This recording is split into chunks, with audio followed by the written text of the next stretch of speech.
All right. Let's see. I guess I should be good. Let me see if I can get a few things going here on my side. Bring up this other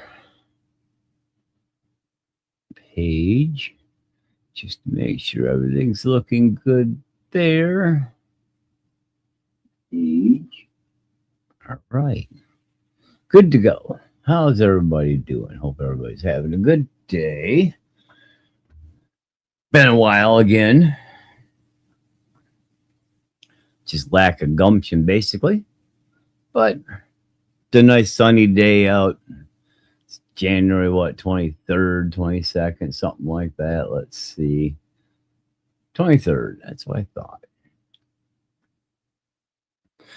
And I figured it's a good time to jump in to this monster truck build, mud truck. Got stuff and I wanted to do it for a while, but I didn't have everything. I needed a couple things. But I had other stuff that's laying out here that I haven't got to yet. So some of that other stuff is a set of Vanquish Axle housings, incision, ring and pinions, depending on which way I want to go. Obviously, I'm not using 3. I'm using in this thing a 3-gear tranny, a little bit different than a 3-gear tranny, if you will. Putting a Diff cup, Vitavon Diff cup, and Vitavon ring and pinion into it.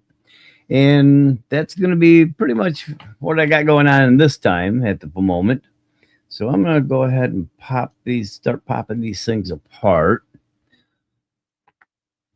Hope everybody out there has had a good Christmas and holiday time. It's a little past that. I think I've did one short video, maybe not. I don't even remember right now.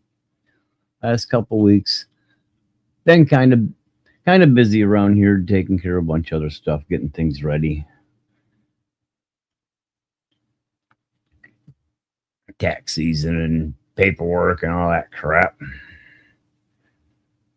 I figured I need to spend some downtime. It's going to be a cold ass weekend here in Michigan. It was below 0 this morning. I'm not exactly sure where it was. I didn't really look until about 8:30, 8 o'clock. It was 1, 0, give or take a little bit. So yeah, it's been a cold biatch. Let me pop these off here.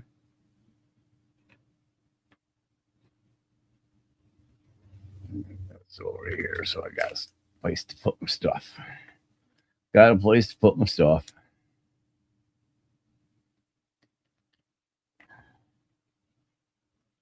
Ooh. Excuse me. Little hiccups going on too. Pop this apart. Need to take at least one end off. May as well be this one.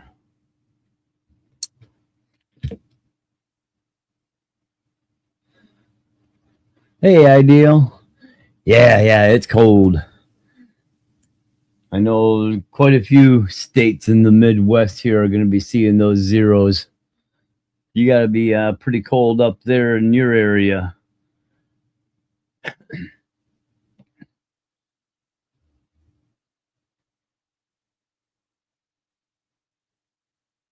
Wellington Hobby Shop. Wellington's got a hobby shop. All right, cool. Yeah, she cold. I ain't been doing much. Did a little run around yesterday. Got to kind of pop out a couple times a day in this kind of stuff and make sure the water's not frozen for the birds. I got ducks and chickens, and they pretty much keep themselves hunkered down in this kind of weather.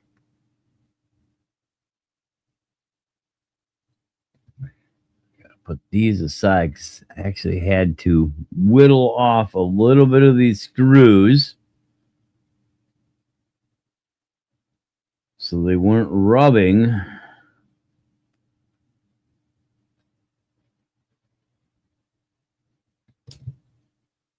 on the drive shafts.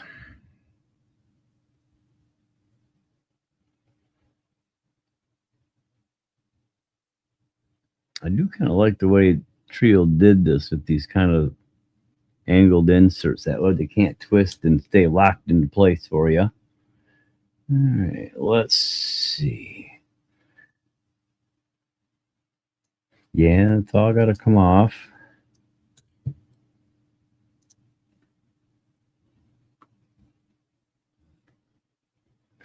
Oop. Got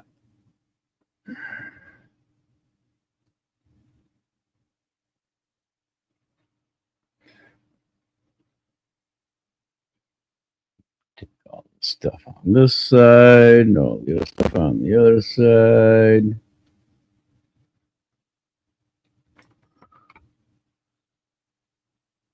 Yeah, it's like 3 right now here. It was -1 or 0 or so, probably about 8:15 or so when I got up. So yeah, it's a cold bizatch out there.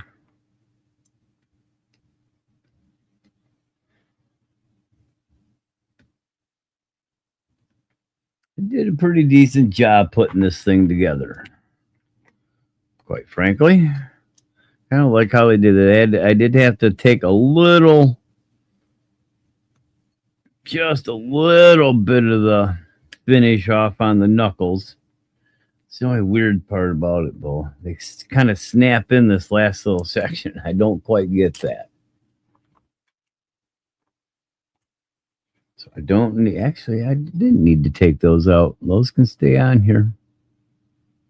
I forgot about that. These could stay. Wrong ones. Because the Vanquish has the chubs milled right into it.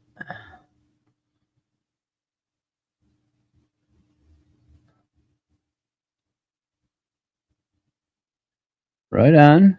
Yeah, sometimes those out of shop ones, especially if they've been around for a long time, they got some pretty cool old stuff in them. A lot of times it's, shelf queen stuff anymore, but they've been open for a long time. They turn around and end up having some pretty neat items in them, not to mention new stuff. We had two pretty decent hobby shops all the way from the 70s through the 80s, I don't want to say early 70s, or a couple of nice hobby shops from the 70s, and then basically from the 80s and 90s, early 2000s around here. One of them closed around 2007, I think it was. Robbie's the older guy that owned it. He was getting old. His kid wasn't really into RC. He worked it, but he got into other stuff and never really, he didn't show any interest in taking it over. So we ended up just closing it. And then the other one sold out not too many years ago, maybe 10, 12 here. No, they didn't sell out. They closed down. And then one other one has opened up there, Showtime in Saginaw.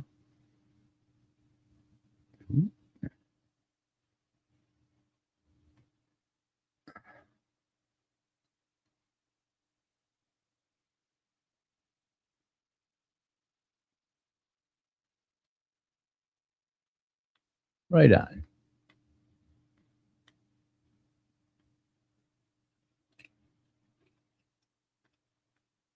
All right.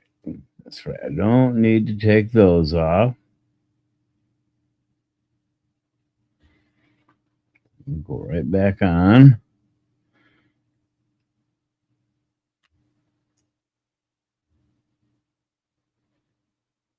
He's taking out what I don't need to remove.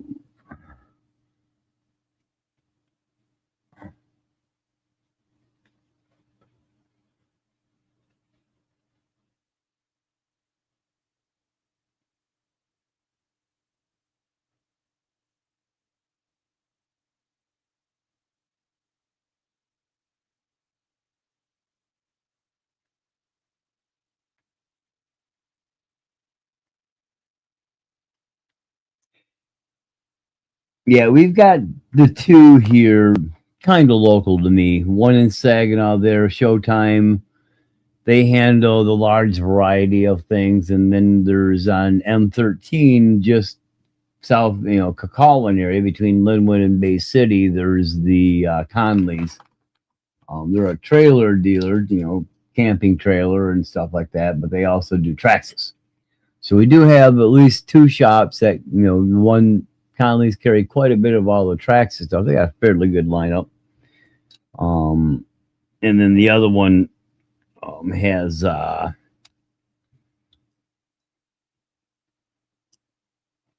low see all the Spectrum Horizon dealers essentially. I know a guy that did have a hobby shop up in Sault Ste. Marie, but he's since closed down because of fighting with the county and the township over ordinances and all this other crap between the couple businesses he had. He closed up and went back to Wisconsin. He said, fuck yeah. Why am I spending all this time harder and kicking my ass and shit to build stuff in Michigan if you guys are going to shut me down at every time and try to tax me out and legislate me right out of business? I don't blame them. They are idiots up there. Okay. Oop. There. So those stay.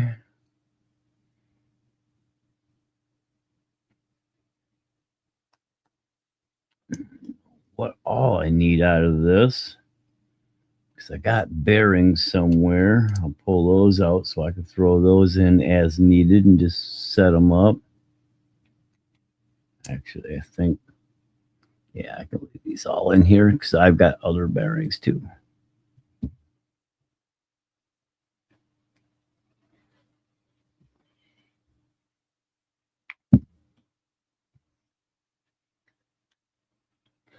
This already is incision or incision. Date. 1338s, which is what that is. 1338. Nice. But this one's got a locker on it. So we'll leave that. I guess we can leave that right in here.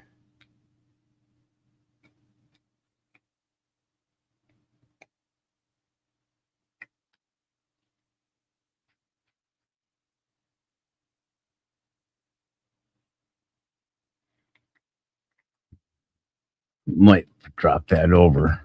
Just add the weight. But it's going to be a monster truck, really, not a climber or a crawler. So I probably leave that. So with that being said, these are probably the only couple things I need out of here.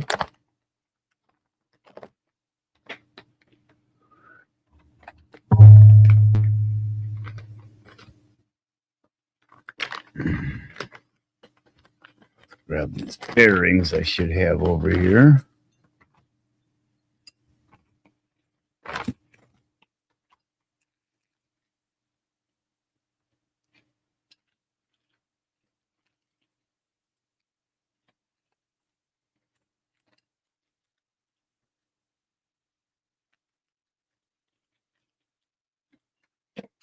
These are very nicely done.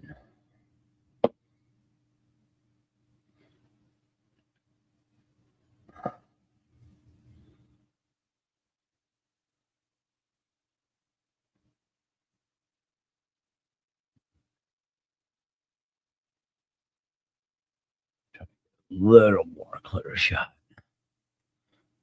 No, hardly any kind of milling lines. I mean, they are very smooth.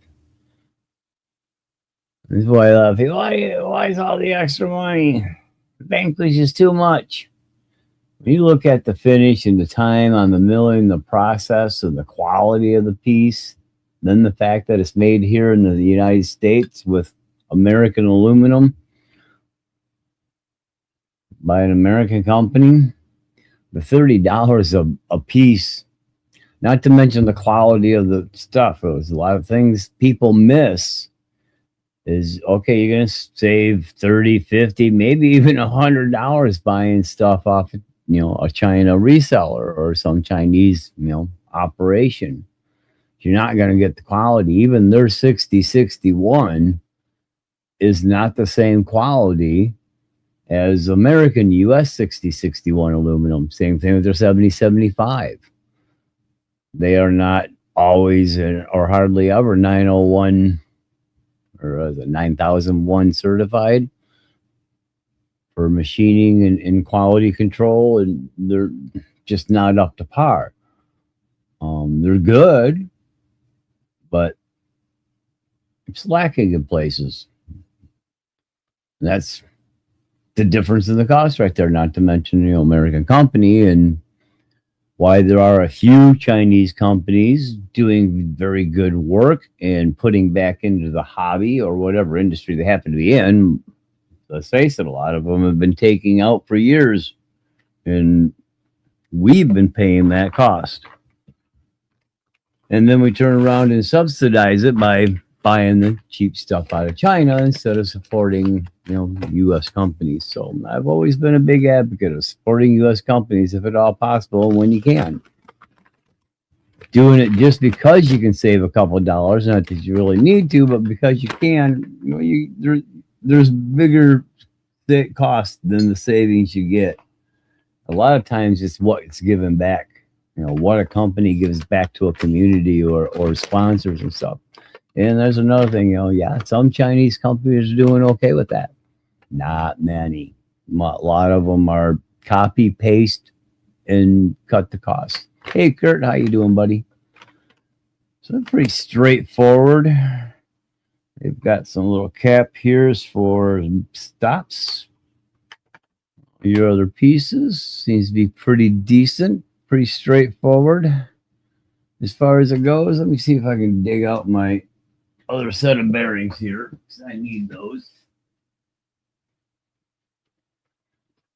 Going to need those.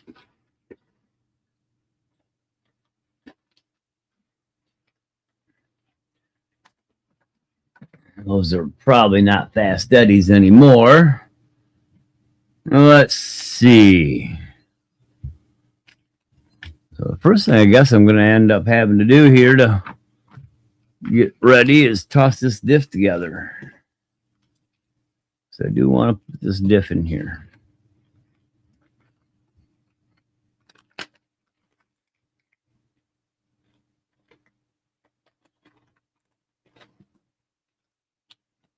Yeah, I planned to do some kind of stuff over the last couple of days, but I didn't realize we were going to have, be turning everybody into Eskimos this week.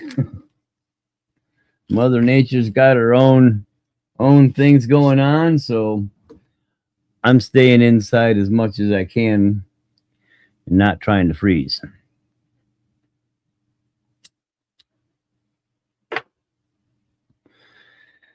Okay, so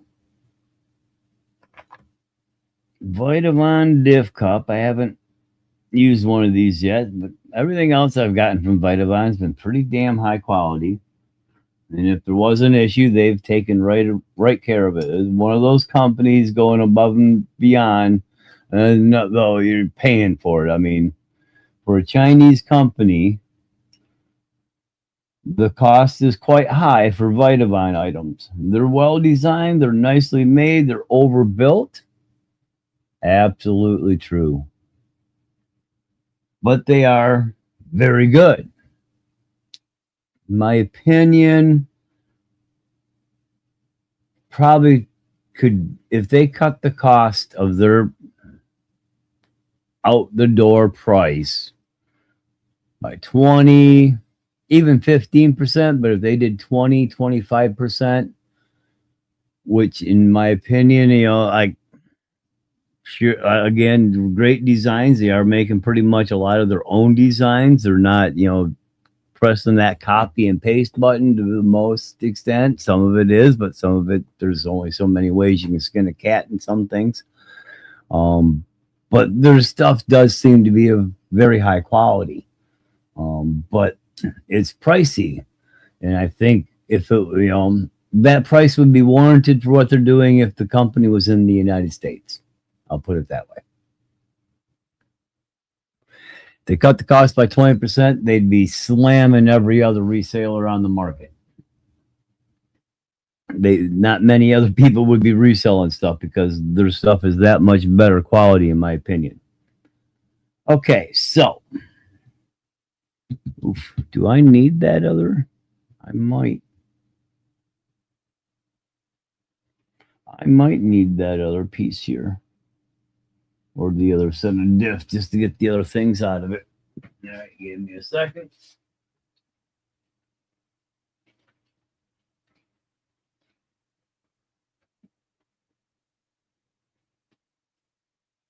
Oh, I'll need any shim. I doubt it.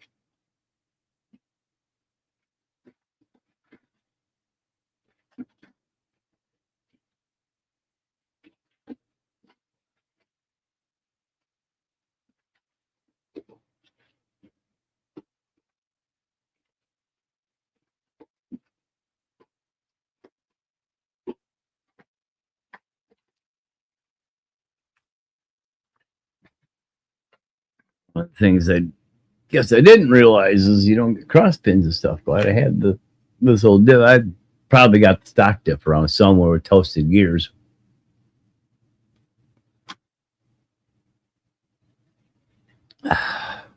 FMS,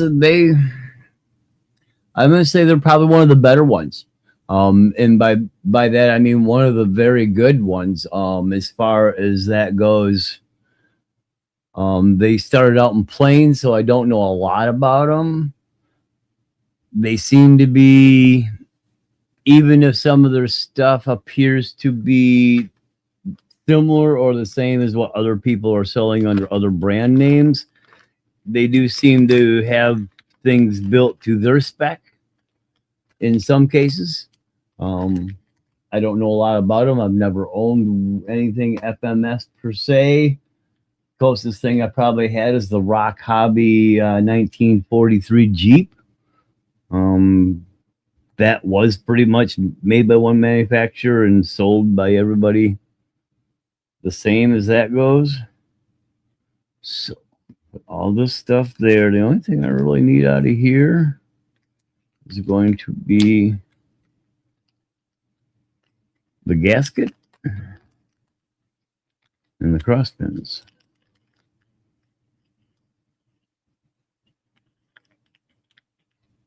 So yeah, FMS seems to be pretty good. I know in the plain area they do a lot. They've got a lot of stuff. They do a lot of sponsorships. As far as that goes, I'm going to say a lot of their start with the ground vehicles, being like the Jeep and a few other things they were selling. They are seen to be multi-platform. A lot of stuff, like I said, some of it does seem to be done to their spec. With that said, that's kind of, I think, where the surface stuff, the stuff kind of breaks away a little bit. Like I say, they do have stuff kind of their own way, some of their own spec stuff on certain parts of it. So it doesn't seem to be that bad. Doesn't seem to be that bad. They don't seem to be a copy, print, paste. Being in the hobby for on and off, pretty heavy for the last, we'll say 20 years, 25 years, since early 2000s. I got back in for a while for shits and giggles. Then out, then in, then out. Now I'm back in. A lot of my experience with the Chinese stuff back in that day was like Integy, and I was into the Traxxas and stuff like that, and I bought some Integy, and man, I was really, really unimpressed. Looks beautiful, but once you take it off the shelf, it wears fast, it bent easy. Any of the aluminum stuff. But the thing that really burged me is I don't know how many. Take the Baja, HPI Baja 5B, for instance. It came out, and man, that lit a fire in innovation for aftermarket, not just parts for it, but upgrades. And I was good friends with Turtle Dave, Turtle Racing. Um, and man, Dave was designing and making some seriously nice items for the Baja. Next thing you know, there they are being sold. They got O-rings in it. Being sold by into G, and they're about same his parts, just without his. I mean, I don't even want to say that. There were Chinese companies making Turtle Racing parts with Turtle Racing's logo on the part. At least into G scrubbed their logo. And then there was a huge kind of, shit, because it was not just Turtle Dave. It was almost everybody who in these states who designed and developed parts for the Baja 5B, bringing the improvements up. Those parts were soon copied and knocked off over in China. And that's where they got a lot of bad taste in people's mouths because of the business practices, shall we say. And of course, not being 901 or 9001 certified and into the whole thing quite the same way. Patent trade and things like that is essentially non-existent over in China. So you just you can't sue anybody. Nothing you could do. Design a part, develop it, and then all your sales are swiped out by somebody copying it, knocking it off for pennies, and sell it on the open market. And next thing you know, the companies actually designing the upgraded parts aren't even around anymore to design them. And all you're left is with knockoff companies stealing from the next guy who comes up, and process repeats. And that's been going on for 40 years. Not just the RC world. And then you add all the other stuff, NAFTA and everything else, and yeah. FMS is one of the better ones, but they are a Chinese company. They're able to make some nice and expensive items. And I don't mind competition, but when you're stealing stuff straight up, you may as well take a mouth out of my neighbor's, food out of my neighbor's kid's mouth. So at some point, you got to say enough's enough.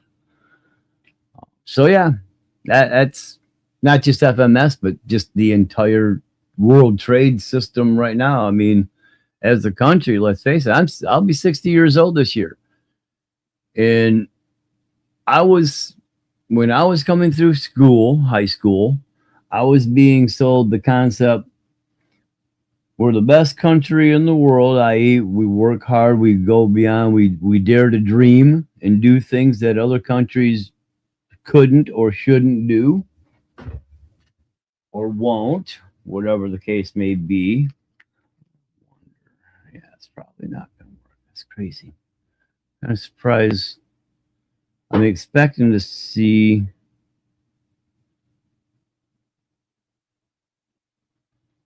O-rings, but I don't see O-rings in none of this stuff.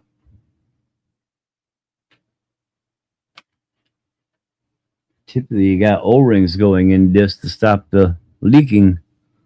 So let me check this. I might have something because I actually bought a thing of O-rings. So I needed something.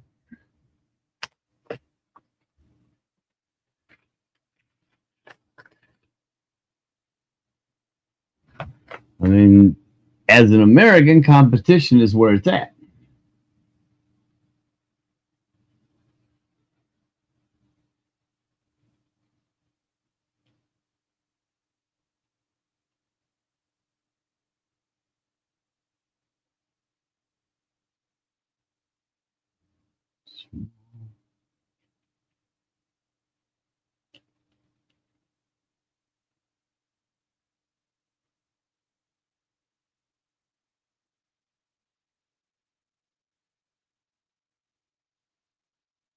There's got to be somewhat fair competition.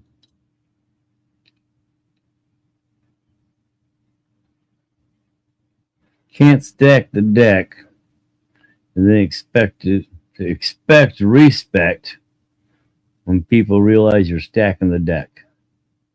And yes, that goes in every direction, not just business, but government. I think that's going to work either. I don't think any of these are going to work for me.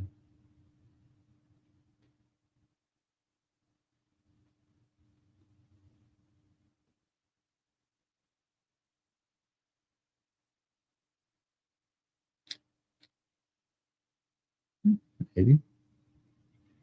Maybe. You in there, you in there.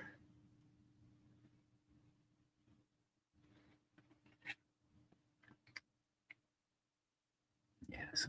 43 is underdrive. Yeah, 3843 is underdrive. So let's see. Put this in here.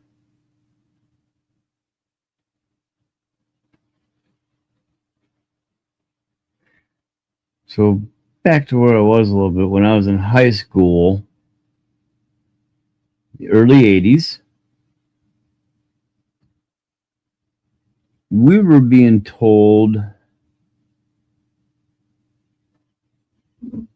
yeah, kind of by the Reagan administration, but not really. It was more by George H.W. Bush. And yeah, there was some of the Reagan admin that was in, this stuff, obviously. But H.W. become president after Reagan. In some respects, he became president while Reagan was president. Because there ain't no way they let Nancy run the country. Don't buy into that crap. When you have a president that is, we'll say, out of it, we're always told, oh, the wife stepped up. Lady Bird Johnson, Theodore Roosevelt's wife, or not Theodore Roosevelt, Franklin Roosevelt's wife. We're always told, oh, the wife stepped up. Bullshit. Don't let them believe the cabinet, the administration ignored the women just like they ignored a lot of the presidents.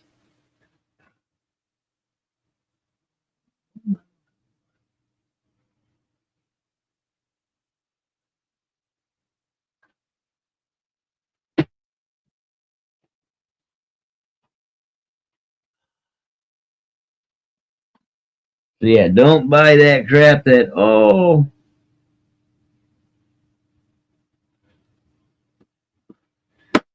the president was sick and, history says the wife stepped. Horse crap.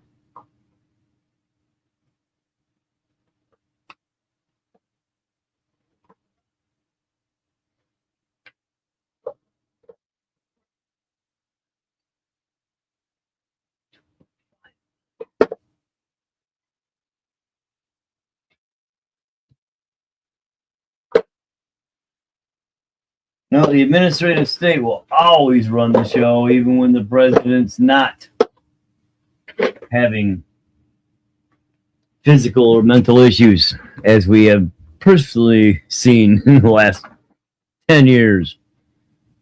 Doesn't matter. In some cases, it doesn't matter who the president is. The administrative state's going to run it the way they want to run it, come hell or high water.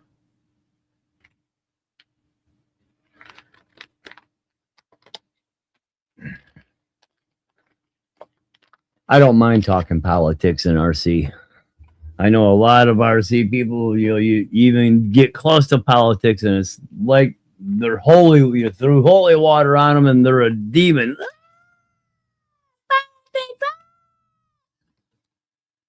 Well, ladies and gentlemen, if we don't talk it, it's going to take us over and it's already doing it. What do you think? All this stuff about the drones and the government regulations on drones, that's going to trickle right down to everything. I mean, you get tickets for walking into public parks with your RC, and I am absolutely perturbed about that. I pay those taxes. My taxes go to those public parks just like everybody else's, but the nannies go, motorized vehicle. Kiss my white ass. Stupidest fucking shit I've ever heard. Excuse my French, I don't know German.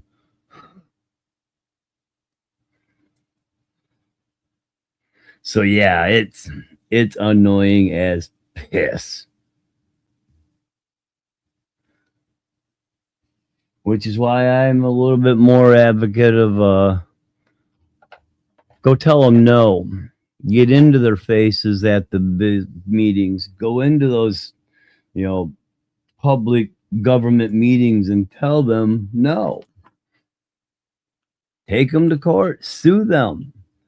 The people in the positions do not have authority over you. They are public servants, but we have let them think they have become kings and queens.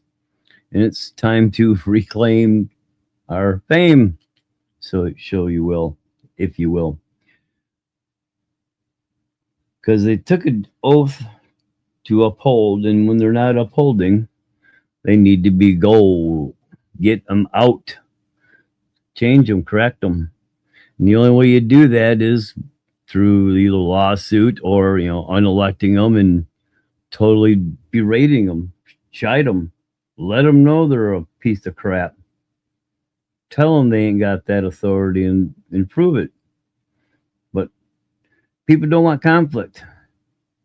Well, ladies and gentlemen, you might not want it, but guess what? Conflict don't care what you want.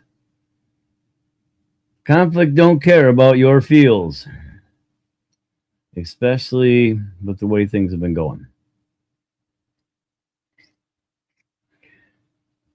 And that's because it's allowed to happen. Because of policies set by the people elected, whether local, state, or federal.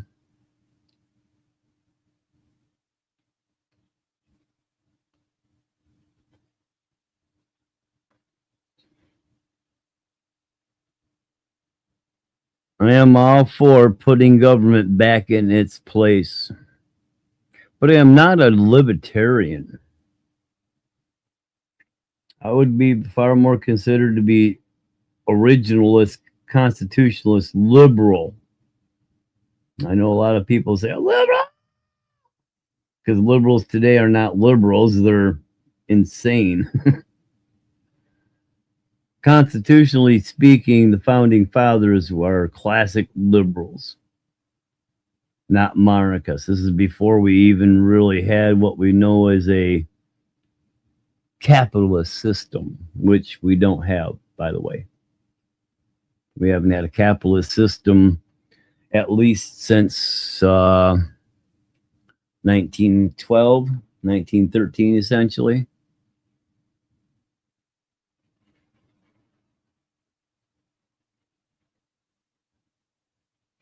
I could probably put 1 million in here. This 500,000 does seem to be a little on the soft side.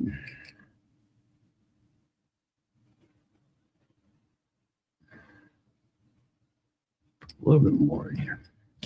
Not much, just a little bit.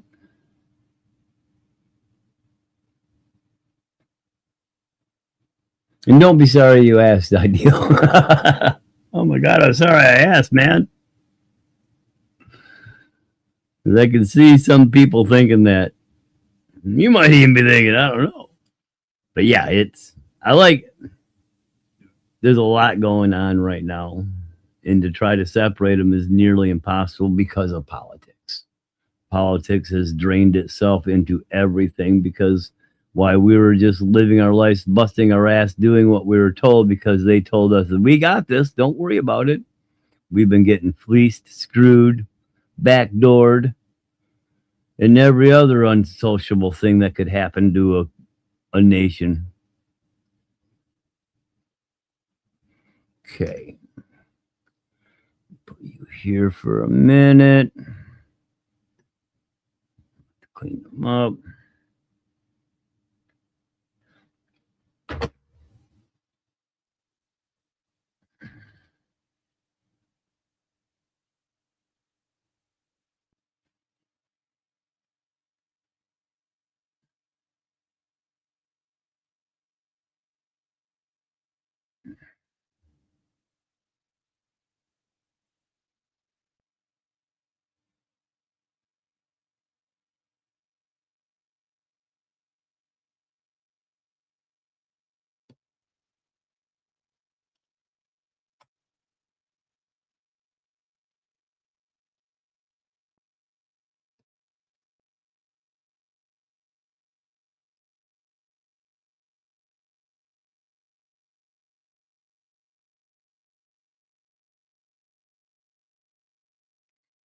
Let me see.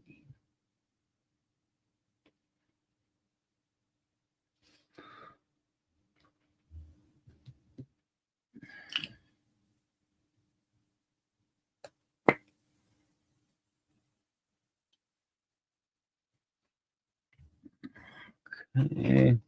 Gotta start digging out the remnants here.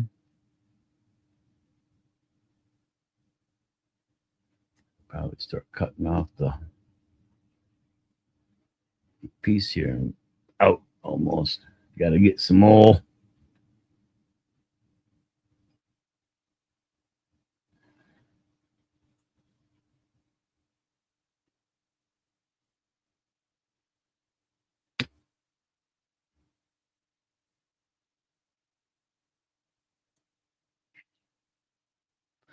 I don't know. I haven't seen him either.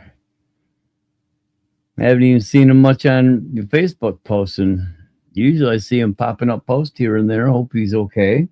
But yeah, I haven't seen JB in a while. I've been, I say, just kind of slack-a-lacking.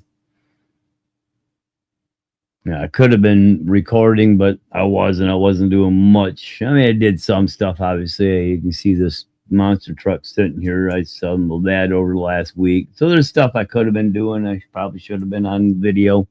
I do need to get, again, more active. Like I was saying there last fall, last time I was on with JB, both of us, yeah, we need to make more videos. And then both of us dropped off, got to Christmas, and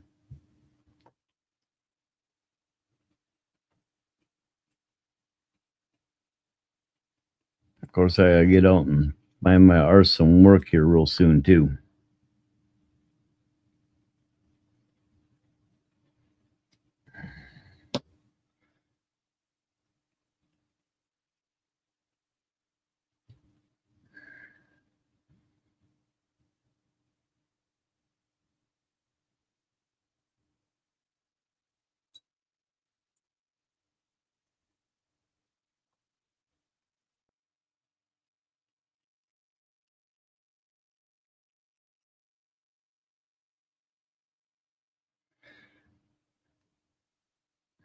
That's right. Tomorrow was gonna be trash day because it was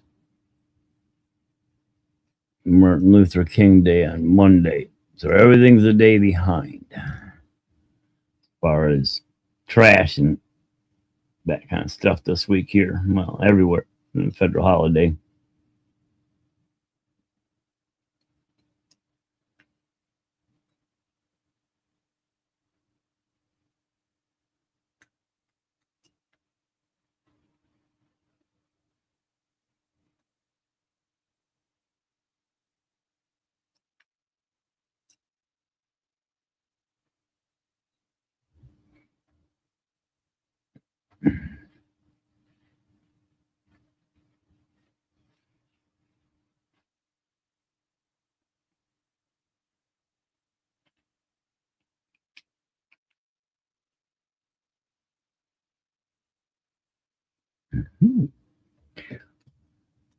Might be too much with those in there. Guess we'll see. Oh no, it's not bad. Once you get both of them going, get it cranking around. Okay. Now,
Okay, guess that's in there.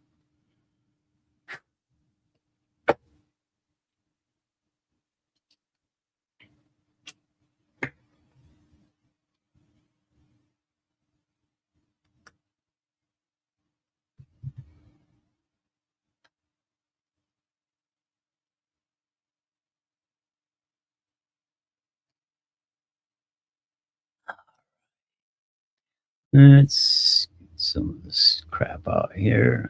Cut this top off.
Okay.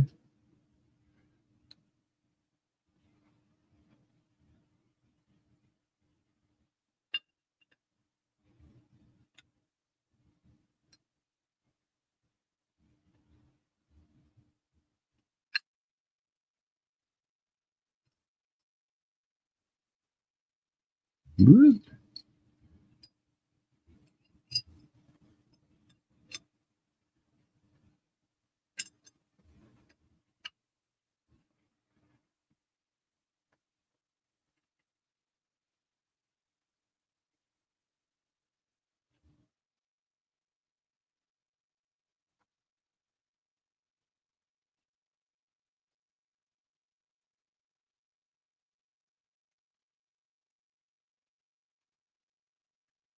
Right.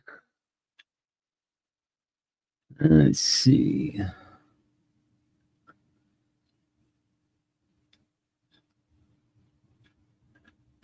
I've seen a few people do that with that platform, the Atlas, or some of the other FMS style rigs where they've because they are fairly scale looking for like old trucks and stuff. So yeah, I've seen a few people turn them into wreckers and the like. All right.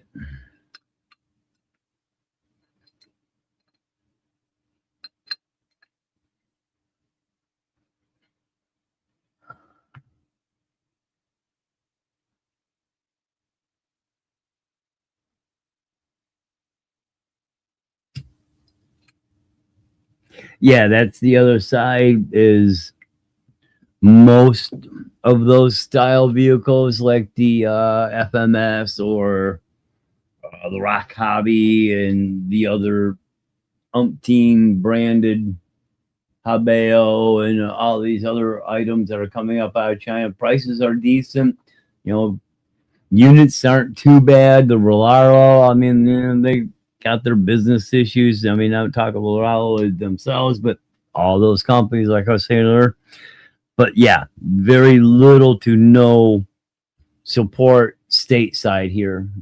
Some of them got some European support around Europe and Great Britain, but very few of them have support here in the United States. So it's hurry up and wait exactly to get anything, basically. And that does suck.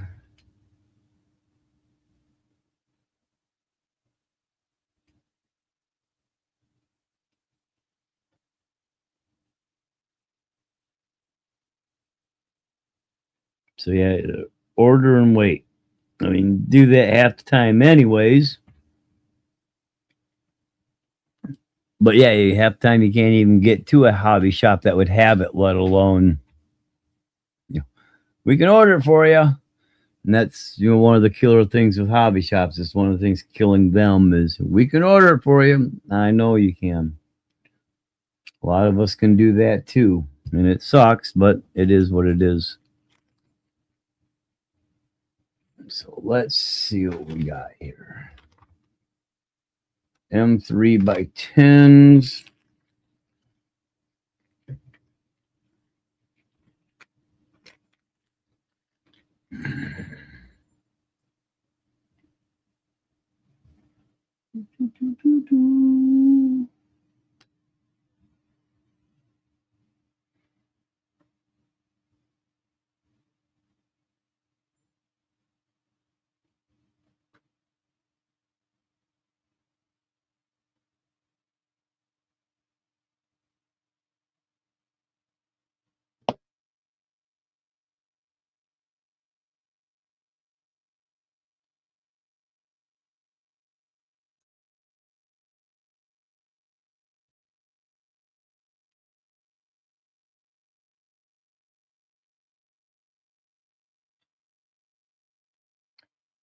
It's like that with everything. Love the product, hate the wait.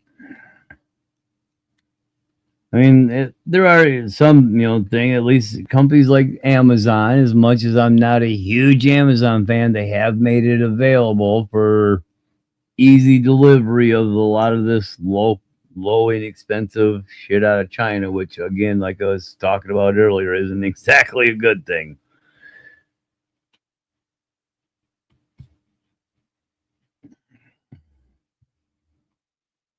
Part of the thing we got to do as Americans is stop accepting inexpensive, low quality stuff being sold as expensive, high quality stuff. Because as of right now, that's probably the biggest issue I see. Is a lot of the stuff that's coming in is great quality. No, it's not.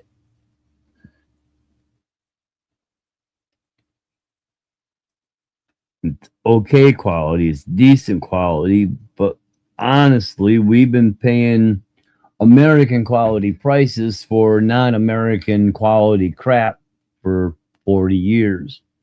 And this has been the problem. And this is how they've cajoled a lot of United States companies who actually used to have United States-based manufacturing businesses to go overseas. Or just even out of the country, down in Mexico or one of the South American countries.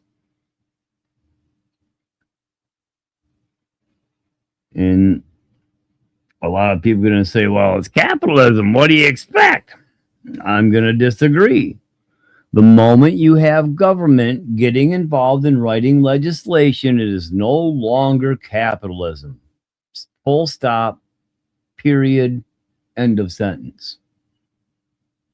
Free market trade only requires government when things go south and somebody's getting screwed for prosecution. Me and anybody in the world should be able to make a deal, and as long as we're not harming, legitimate deals, me get a hold of somebody in China or Italy or America and say, hey, I need some axle housings. How much to make me a set? But the moment government gets involved and says, well, you can't buy it from here, and if you make it there, you got to pay this much stuff, so it's going to cost this much more for that manufacturer. Meanwhile, we're going to go over here and bring it in really cheap and low quality So, okay, this manufacturer, just to compete, has to go over here so he can make it maybe better quality. But, well, guess what? They're both selling at the same price in the United States. You know, the low quality company and the branded company might be 20, 30, percent difference in retail price. But the truth is they both should be about, 50% the cost of what they were because of the quality and where it's made. But so yeah, it's a whole big CF there. Where did those go?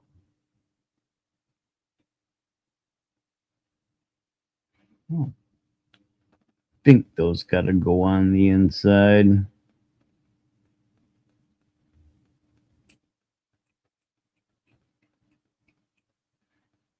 Feels all right.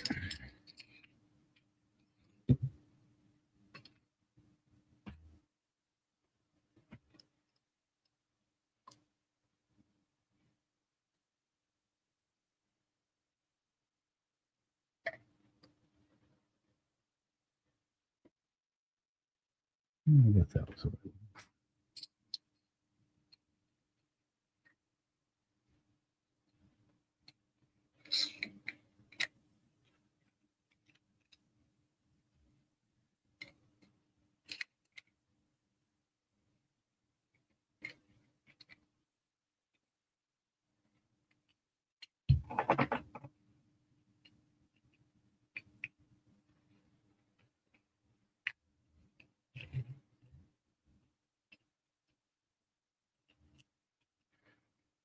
Okay.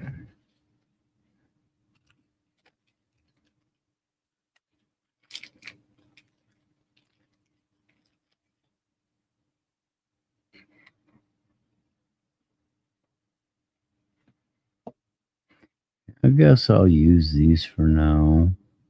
Those two the other ones.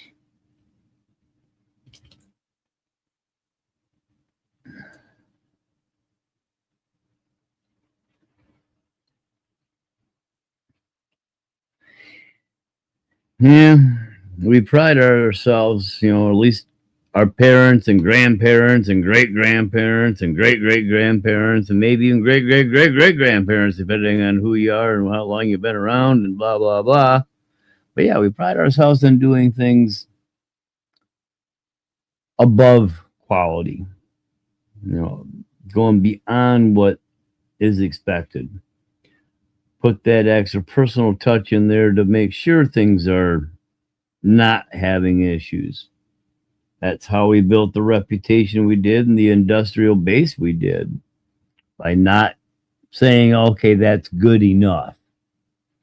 Good enough was not acceptable. Not anymore, sadly. Seems like good enough seems to be just the way it is. And again, we've been sold this idea for 40 years, and things have gone right down the crapper. We like said, I'm an early Gen Xer. I was born in 1966. Gen X started in 1964 after the death of Kennedy. They shot JFK, and the world changed, and the generation along with it, and that's the generation I'm in. So only a couple years, early Gen Xer. And like I said, there's a lot of that. I remember in grade school doing weather emergency drills where you'd run out in the hall of the school out of the classroom. We were told because of all the glass in the classroom, you'd run out in the hall where there was twice as much glass looking outside down the hallway. Tuck your head and your knees, cover your head with your hands. And we were told tornado drills. But here in Midland, Maryland, at that time I was in Auburn, Michigan. It may as well be Midland. I was only 3 miles basically from the county line, but I was in Bay County. Well, yeah, we were told those were tornado drills because bad weather and going to be terrible and got to protect yourself from the bad weather. Tornadoes are going to kill us. And to be fair, we had tornadoes every year. I mean, in the summer, in the 70s, and through the mid 80s, for the most part, it got to be so bad with tornadoes during our summer festival. We had in Bay County, or over in Auburn, actually, we had the Auburn Corn Festival because everybody was corn farmers out there. And that was held June 10th, 12th, sometime, around that time. But yeah, we had the Auburn Corn Festival. And tornadoes would come in, blow down the beer tent. And they literally started a betting pot on which day the beer tent would blow down because it happened almost every year for about 12, 15 years, from the late 60s to the early 80s, early mid 80s. Almost every time you turned around, one of those damn things was being blown down. Beer tent. So yeah, a lot of storms back then. But yeah, we were all told, all this crap about we were going to be, to let you know that it was all planned. We were going to be that'd be the shorties. The middle management of the world, as we were being told by George H.W. Bush when he got in office.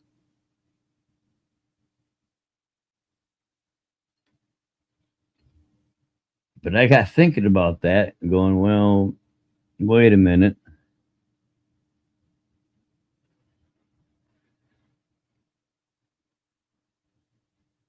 Who's going to be managing who here? At that angle.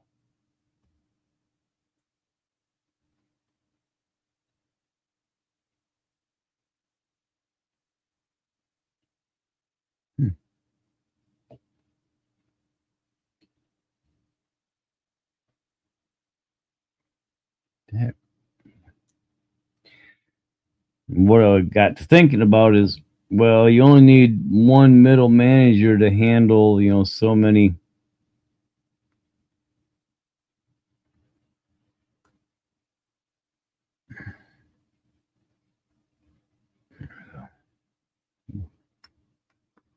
So many workers.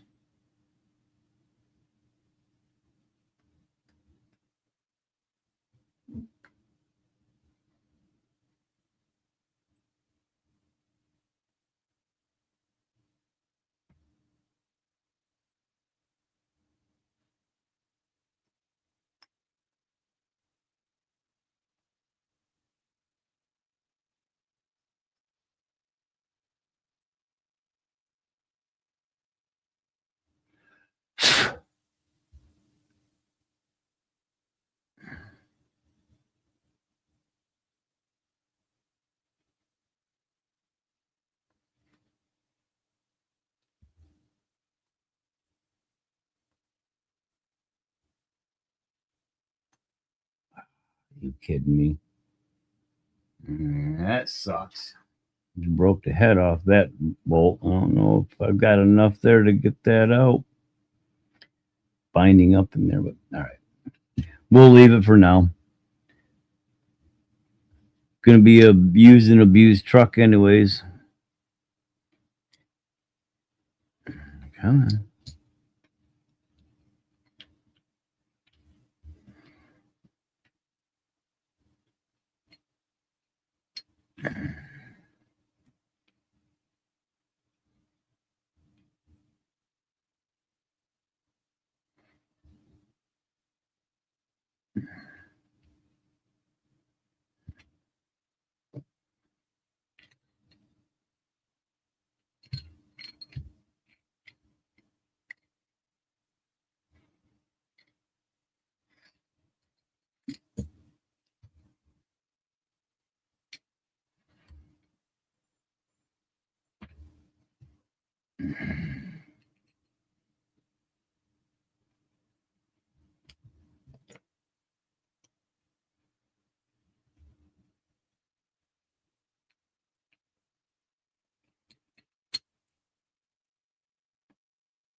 So weird about these things. And I don't know if it's the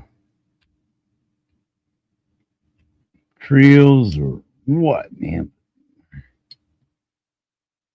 Sometimes getting this last little bit to go in is such a pain.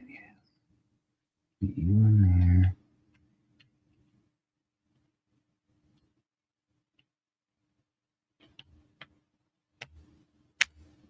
There it goes. So weird how these things kind of go together. All right.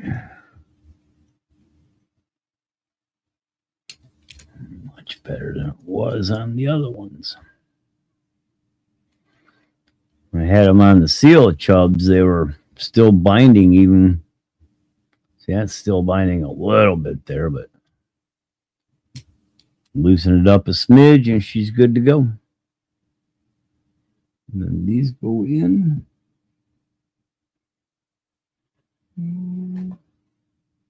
What did I do with it? My face.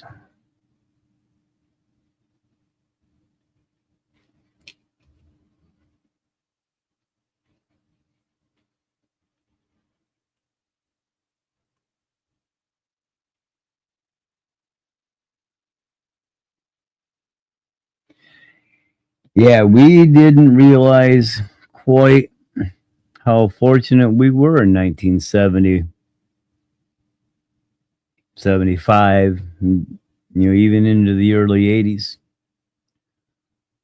We really did have a amazingly blessed life back then. I mean, even the poorest among my friends, we all were eating. Why not everybody had 2 cars in the driveway? We all had quote unquote chicken in the pot. So yeah, it was, amazing time to be alive. Just no other way to put it. It's absolutely amazing time to be alive. Okay. Yeah.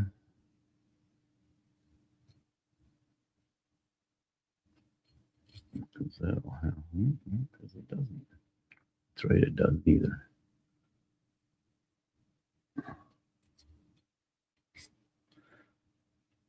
I mean, every kid's life should be carefree. Not every kid's life is, but when you're a kid, you shouldn't have to be worrying about certain things. And most of us didn't have to, although that, did start changing a bit in the late 70s and kid abductions and all that stuff going on that we're all told about. Knew it was happening. Ain't no different today. Yeah, I'm listening. But yeah, those were wonderful times, man. We really did not have a lot. Our biggest concern, obviously, and we were all aware of it subconsciously, even though we were doing the tornado drills, we all knew they weren't tornado drills. We were in the Cold War. We knew what nuclear weapons were. In 1971, Hiroshima was only, in 1970, Hiroshima was only, 25 years away. I mean, they dropped the bombs in 1945. 1970s, 25 years. So, I mean, it wasn't that long ago. It's barely a generation. So, yeah, it was a bit different at that point. Okay. I think we're ready.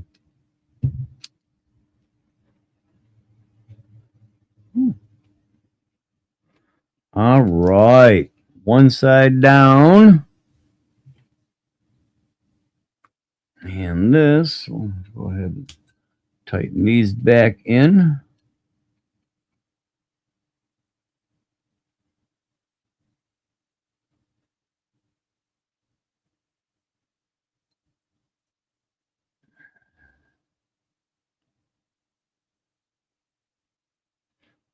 I'll keep these for the Ryft itself.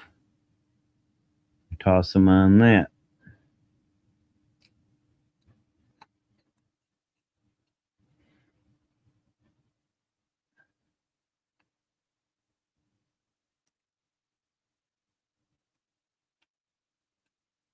Probably not going to be able to use these. Probably not going to be long enough now.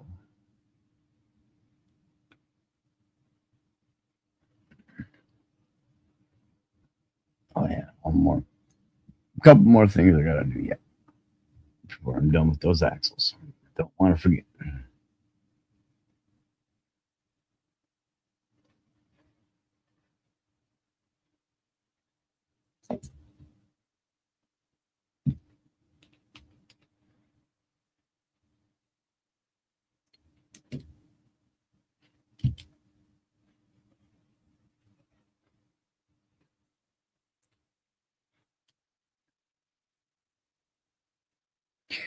A lot of fun back then.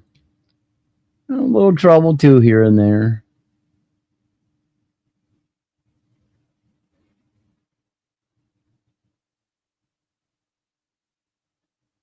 Yeah, right. Hell, how cool were you in the 70s if you had a, 28-inch, 32-inch color TV, console TV that sat up?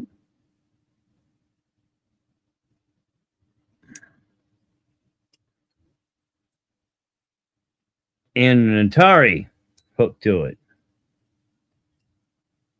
Or Pong.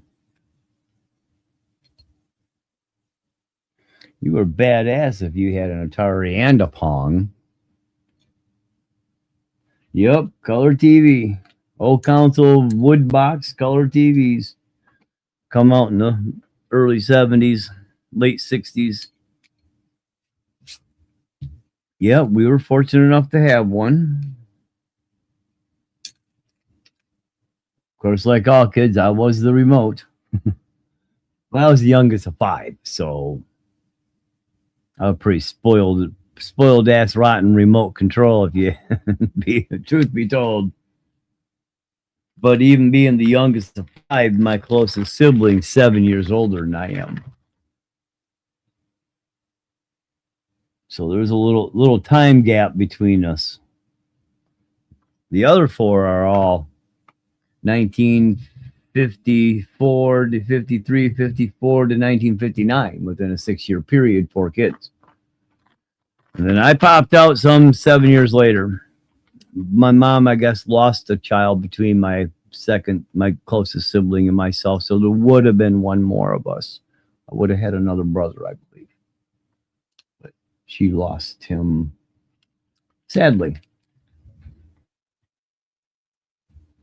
All right. But yeah, so it was definitely a different time. I've been actually kind of considering spend a fair amount of time on YouTube. And of course have seen the music reaction videos.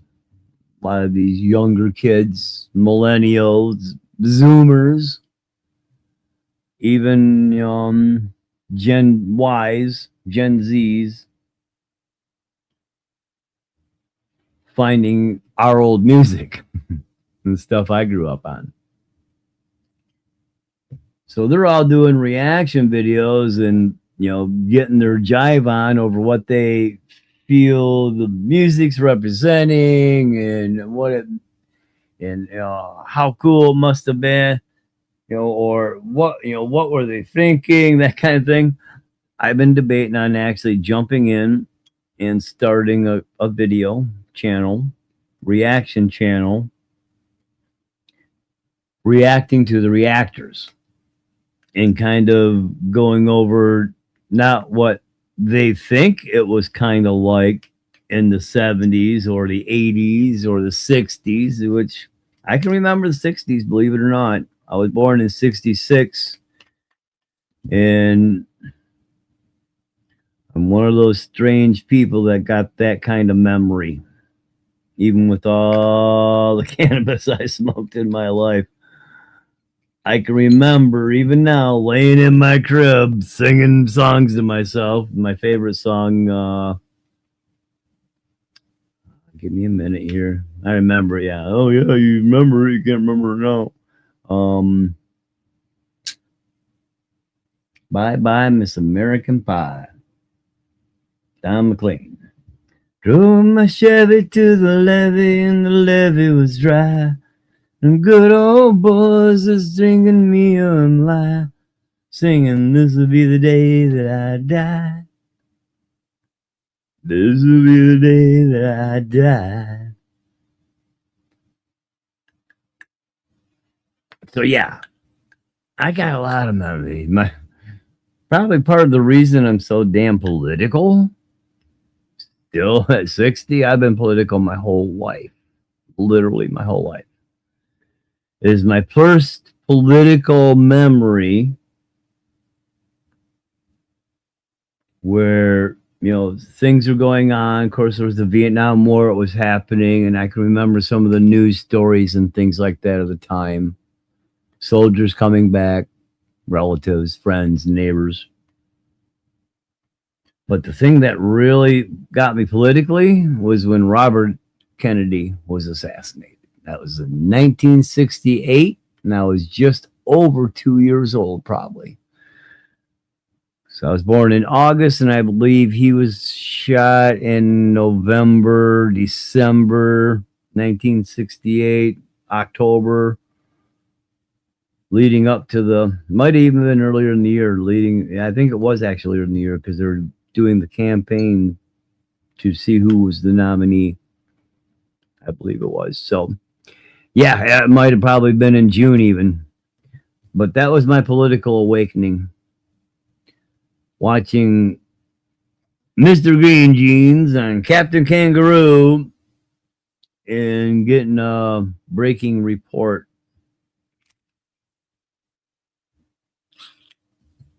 from Walter Cronkite.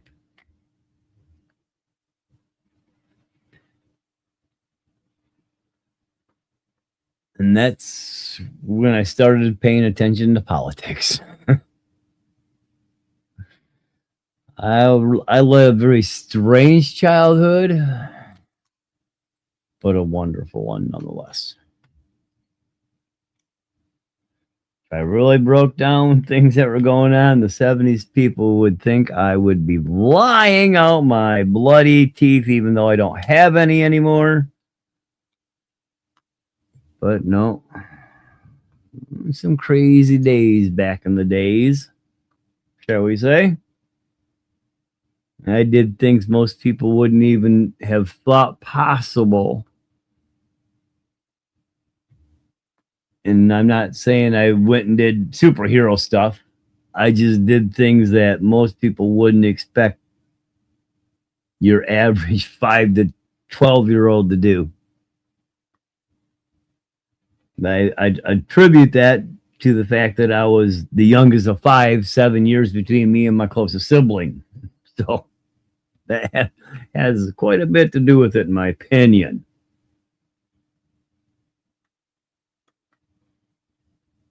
I had 2 brothers and 2 sisters, and it was the eldest sister, and then a brother, and then a brother, and then a sister. I think it was 53 or 54. Then in 55, 57, I believe, my other brother, and then 59 was my sister. And then I came along 66, and I believe it was in 64-ish when my mom miscarried.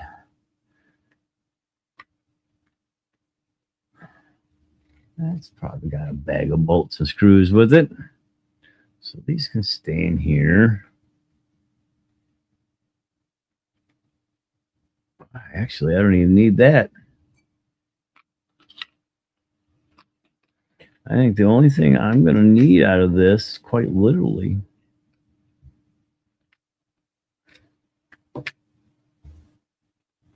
is going to be the locker.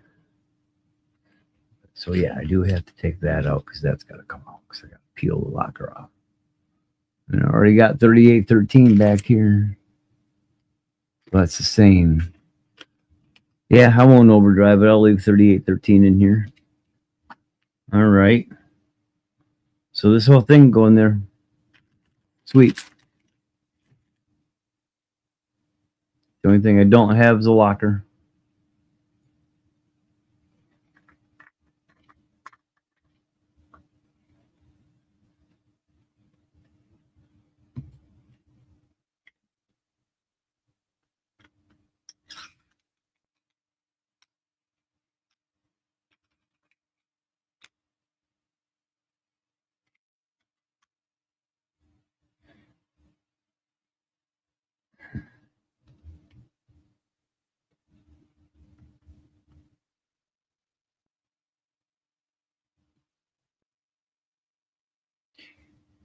Yeah, you get to anybody from my generation, elder, and even the younger Gen Xers, they still got to see it. That would have been a younger Gen Xer would be somebody born before 1982. If you were born in 1982, you would be a millennial. They say 1980, but I take it to 82 because in 1981, yeah, they're right on the edge of being a millennial, but you're still a Gen Xer. Because the reason they're called millennials is if you were born in 82, you turned 18 in the year 2000 or on the millennia. So they're the millennials. They were started being born on the millennial and afterwards. And you had to be born in 1982 for that. So in my opinion, and not really my opinion, it's pretty much officially what it's set out as, is if you were born from 1964, the end of John F. Kennedy's life in 1963, that broke the barrier between what we call the boomers and the Gen Xers. So 1964 to 1981, you're a Gen Xer. And even the younger Gen Xers are pretty, down, shall we say,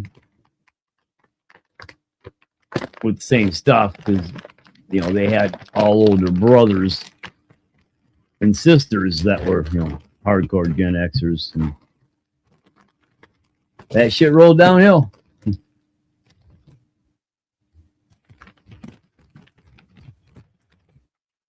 Right.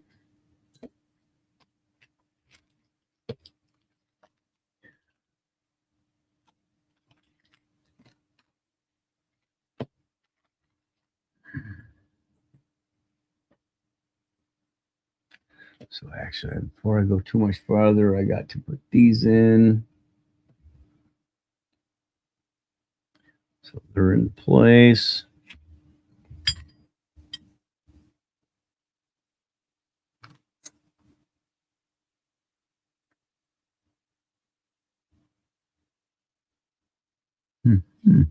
Interesting.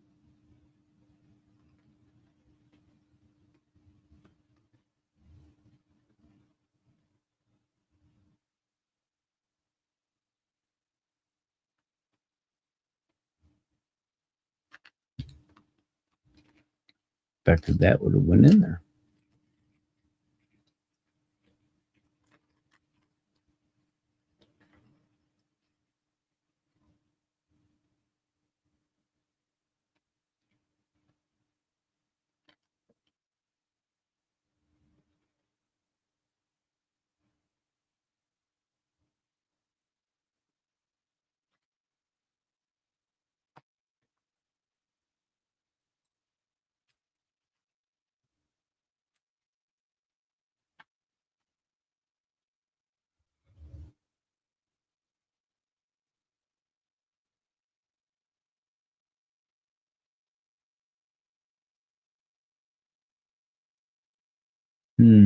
Oh, Thai stick. Talking about the marijuanas. It's called Thai stick from Thailand.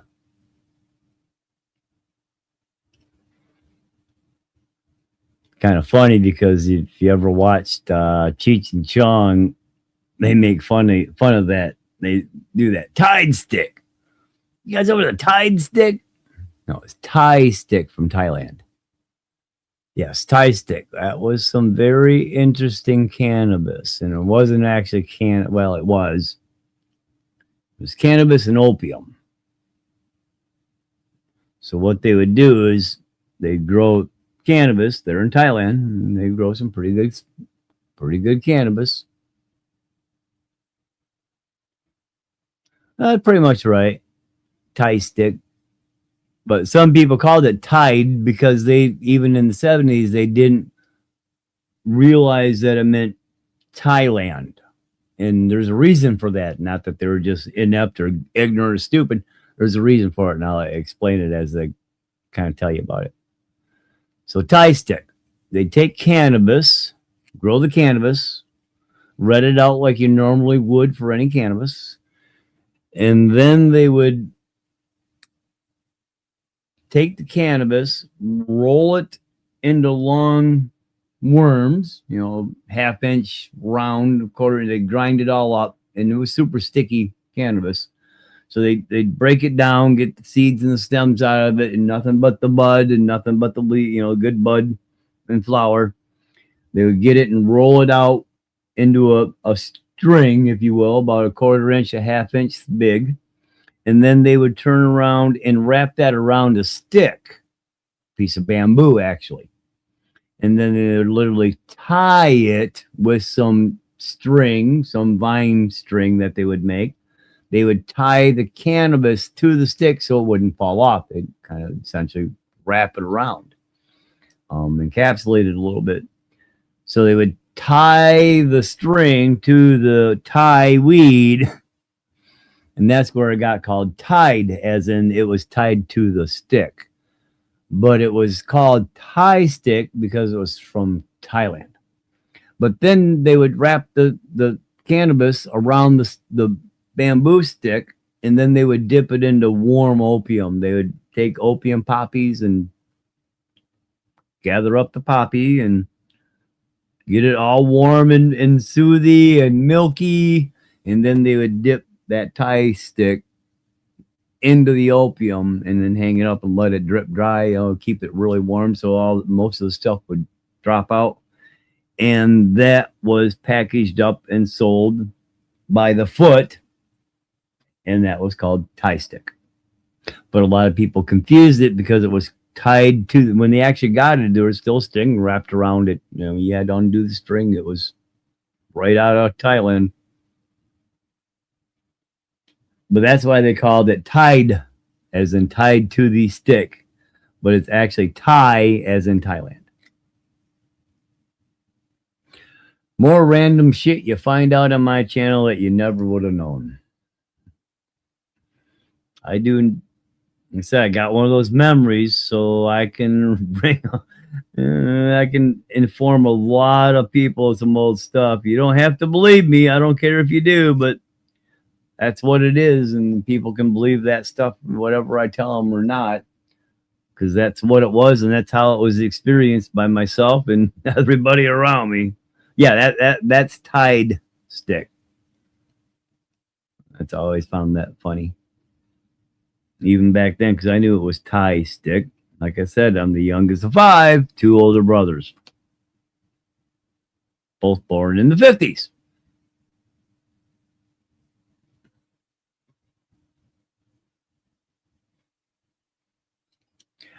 I've been around a few blocks even before I was old enough to drive around the block.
All right, let me see what I do with those.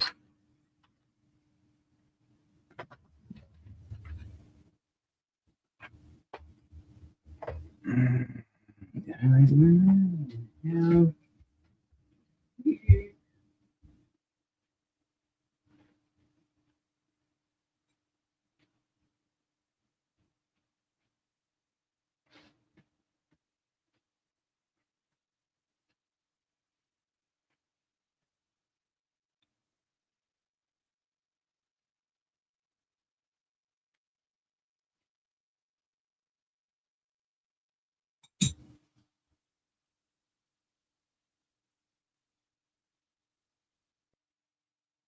Hey.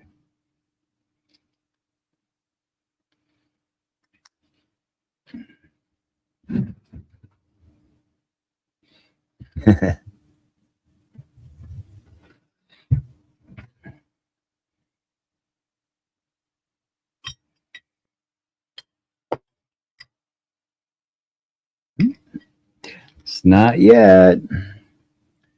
There's the other thing I gotta do. What did I do? Where did it go?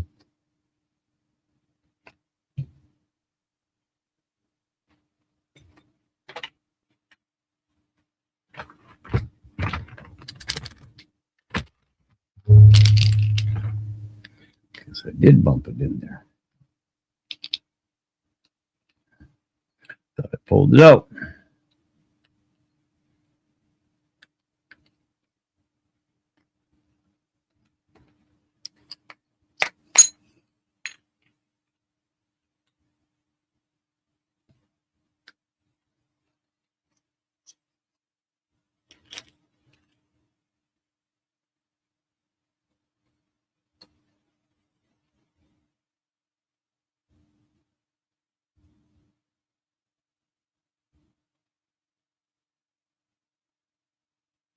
Yeah, I gotta take that off. It's one thing I did take off. So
yeah, things are definitely a little bit different.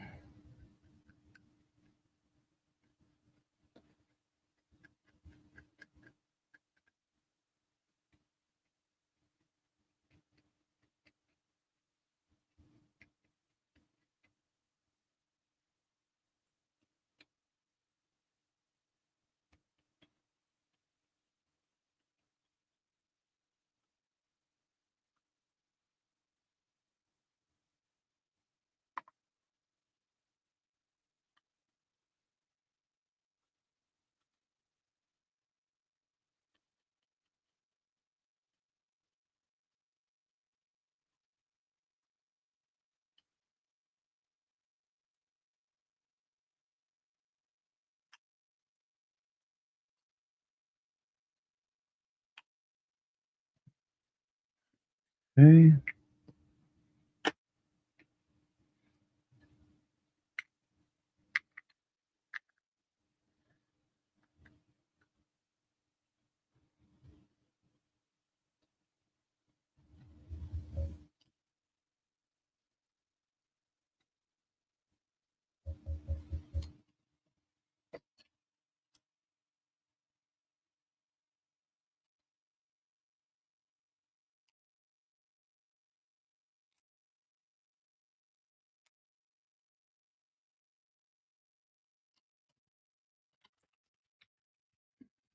Right?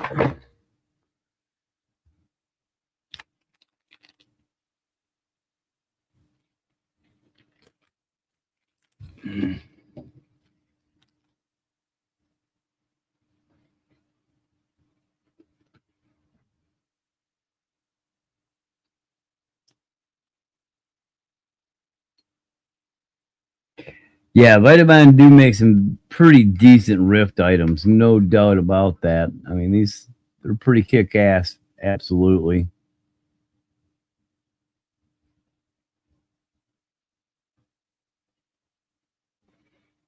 And Vitavon parts are nice. They're pricey, but they're nice.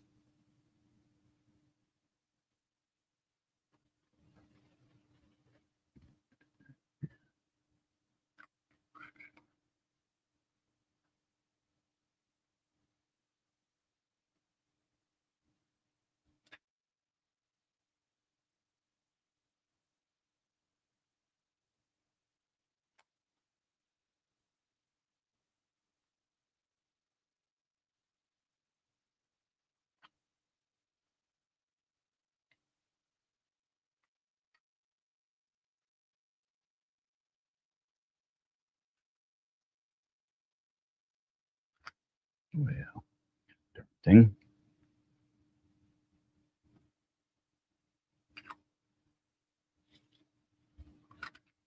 Missed it again.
Mm,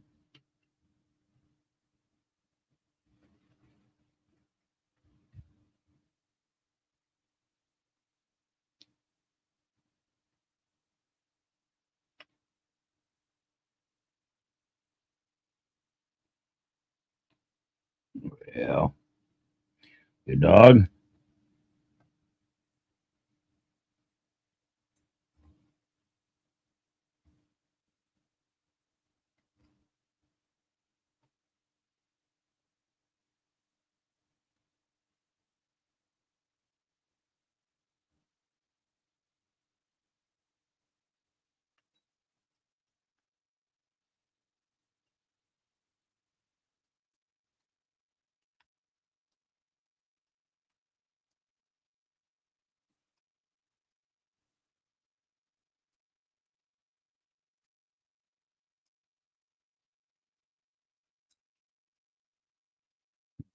Okay.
Here. He's gone. It seems like one of those. This one's too long, at least for the one with the diff cup in it.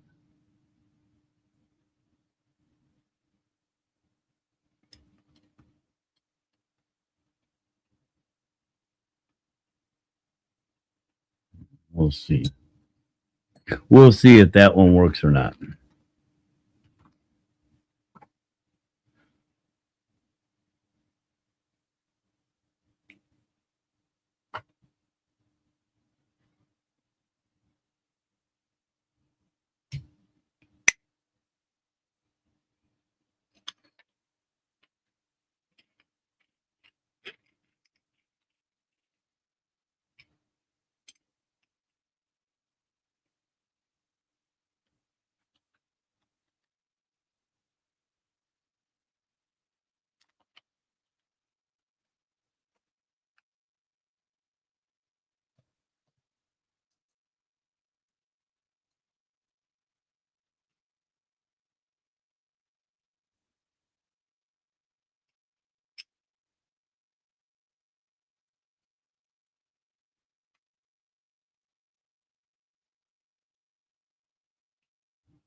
Yeah, I haven't ran my Ryft too much. A little bit here and there.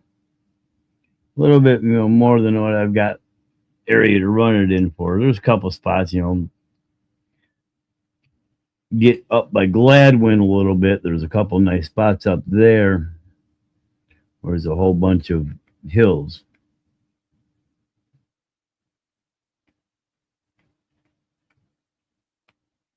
So you can get some pretty good hilly stuff. Other than that, mostly I kind of run it in the snow, and that's about it.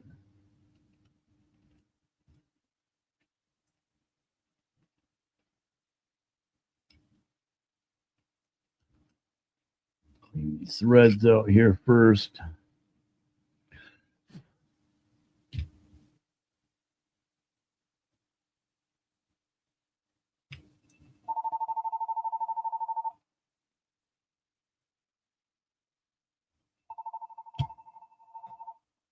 Spammy. What?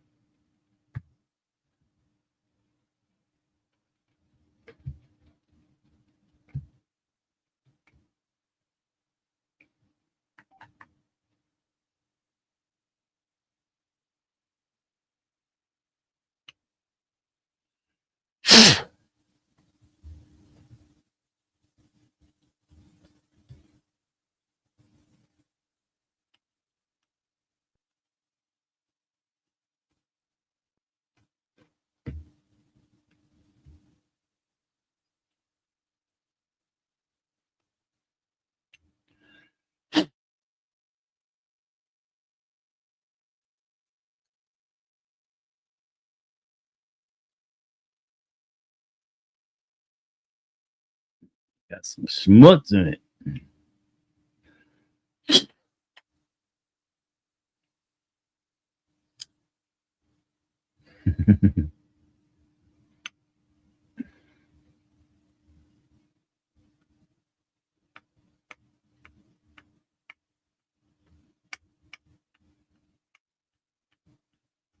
There we go. Oh.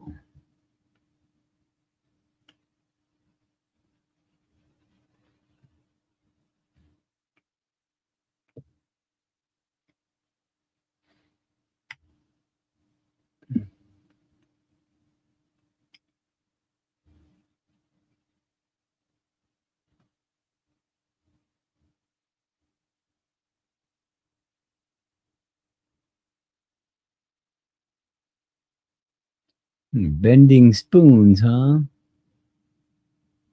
Something about the service here. Changing his name.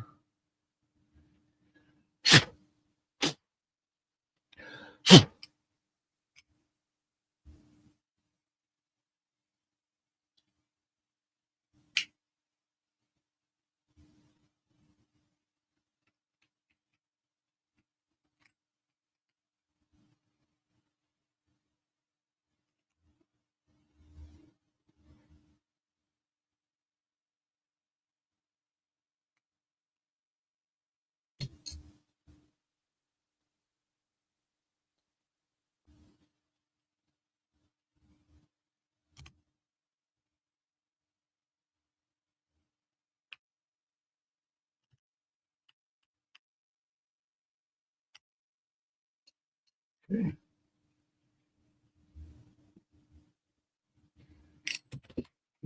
See, throw it right on out.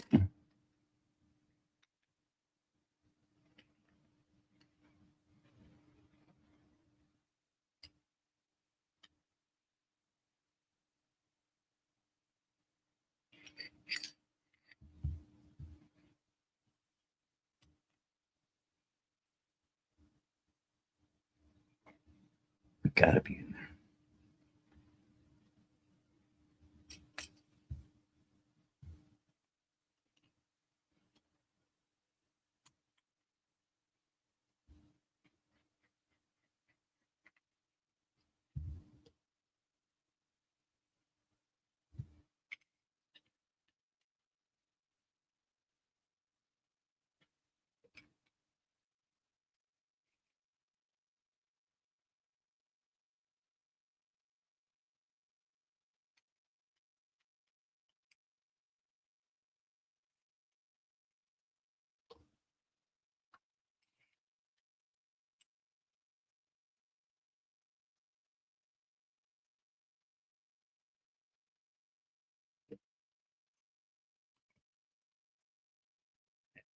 Missing. That's what I'm missing. I have the other bearing in there too.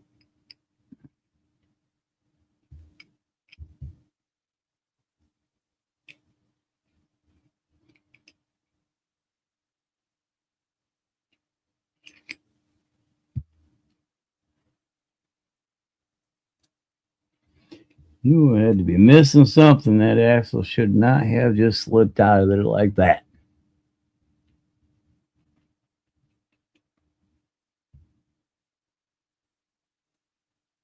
Missing something.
Some little bit of tappy tappy, yeah.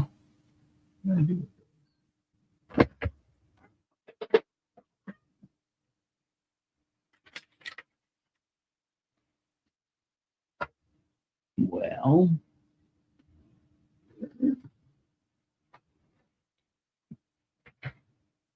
I do it those darn players.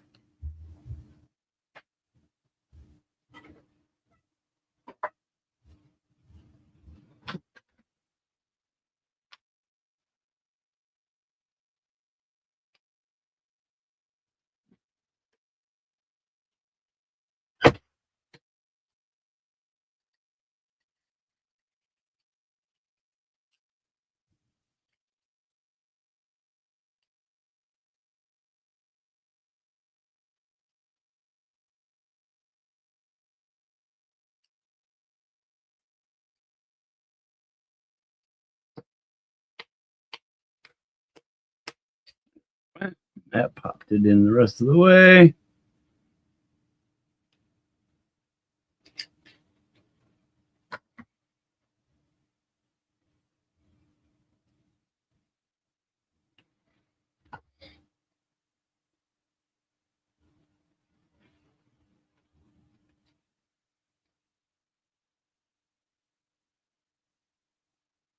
Okay.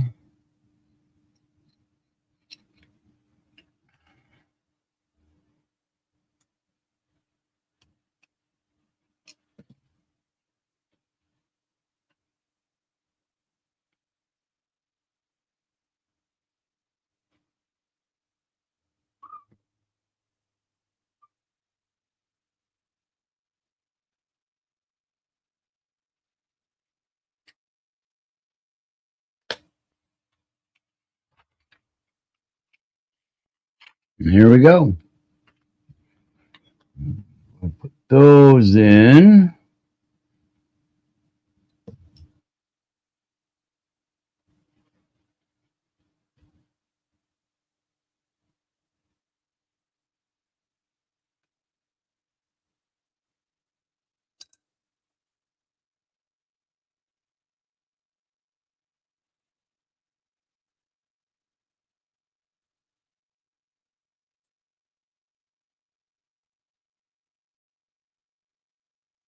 Should have wheels tomorrow. Just grabbed a couple junky ass cheap pair off of Amazon for this. But yeah, I guess kind of jump back a few 45 minutes. With all these reaction videos going on, all these young people, some of them doing really good, some of them going really off the wall with the other, anticipation or expectations, or trying to relate to what it must have been like.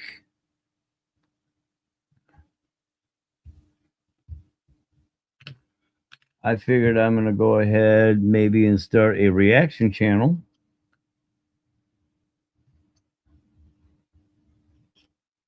But kind of reacting to the reactors. Letting them know what it was really like instead of what they think it was like.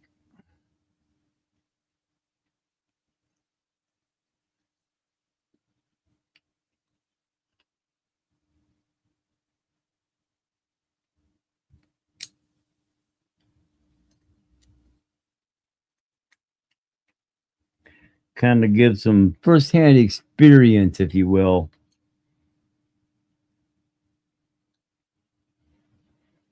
And I'll do the same thing they do. I'll just take a song, listen to it, but instead of reacting to the song or quote unquote re-reacting, I'll actually take a song and listen to it, maybe on the reactors themselves, play their reaction, and then answer and leave remarks and comments, clarifying, correcting, positioning what they think they're actually seeing.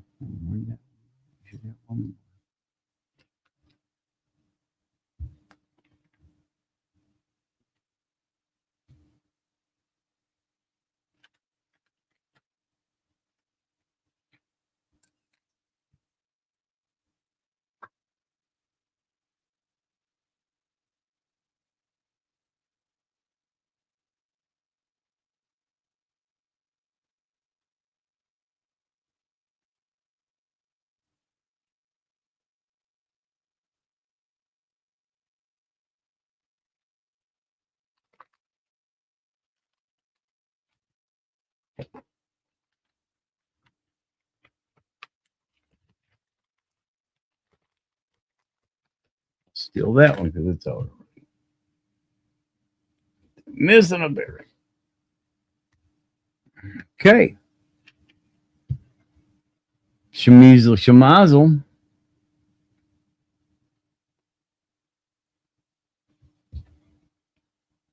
I think I'm in good shape.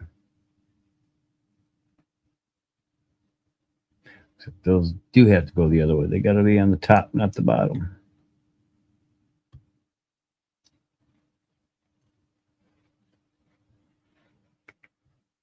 Turn the wrong one over.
Thought that'd be kind of fun though.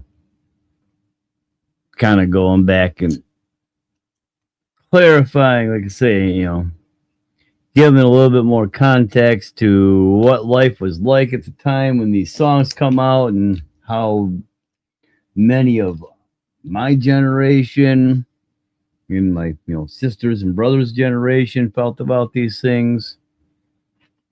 There's some Gen Xers and older people out there doing them, but not a lot.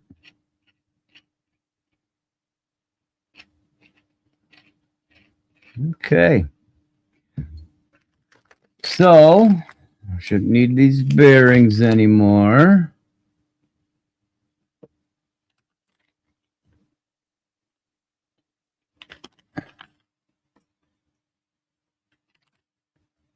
Put these in here.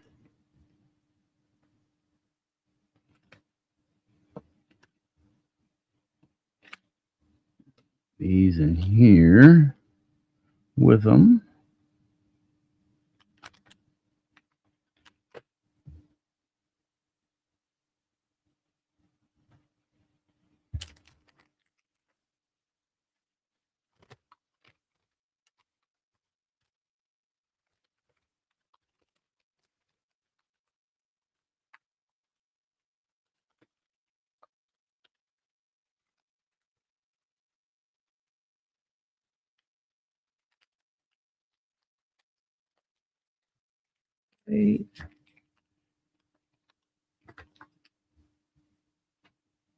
That. Get out of the way a little bit. Most of this stuff.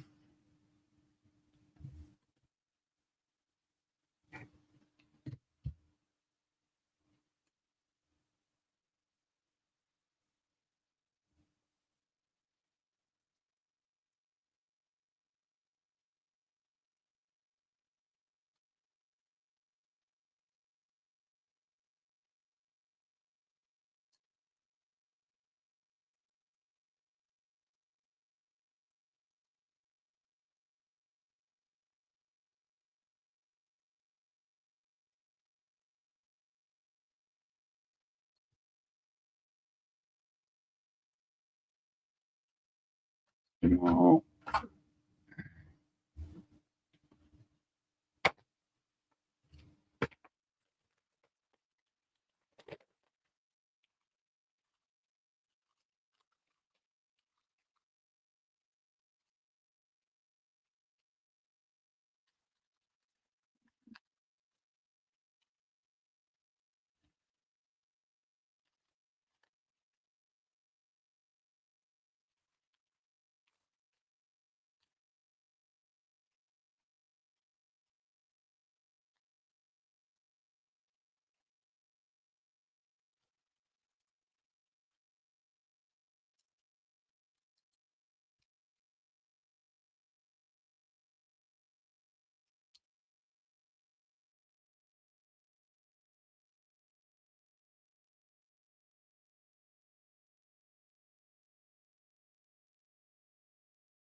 Hmm.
Uh,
okay.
These first.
Yeah, pretty decent. I don't know if I'd say great, but decent. Appreciate it though. It's great because you're here. Keep me company, anyways.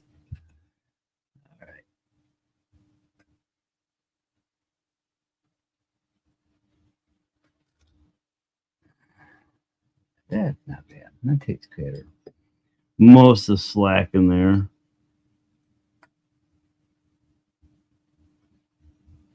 Nope, no threads. Okay.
I'll get on the end of it.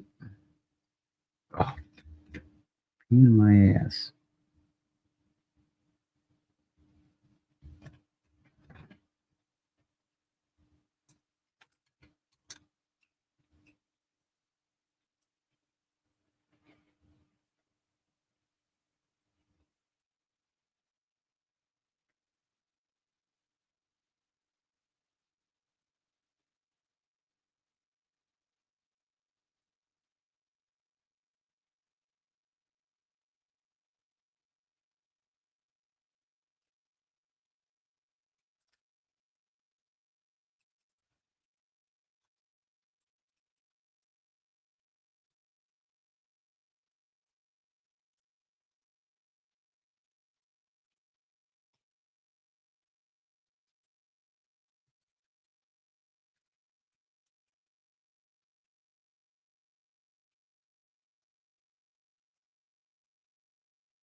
really close, but I don't think it's gonna quite make it.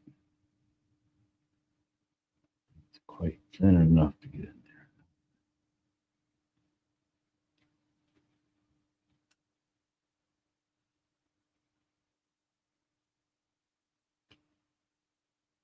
there. It's a bit of slack, but I don't know if I should.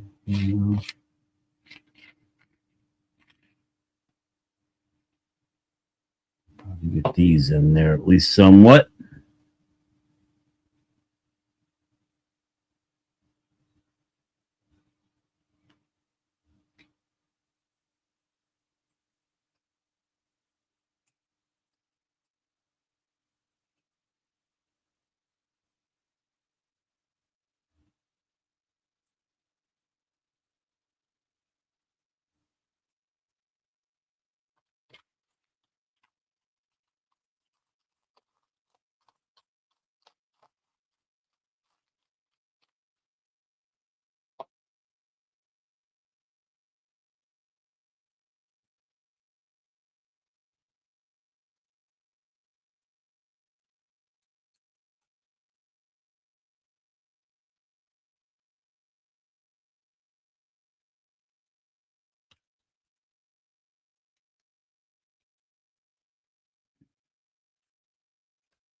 There.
Should fit.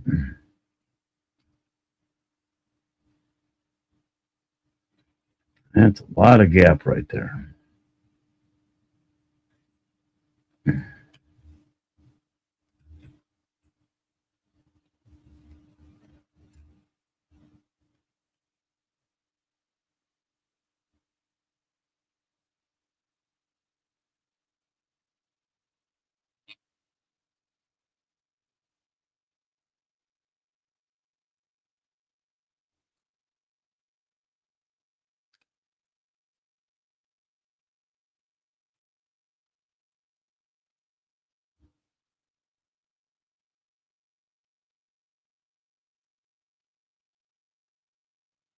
Dude, you're right. I was right. They do fit. You got to get them in the right position to get them in there first.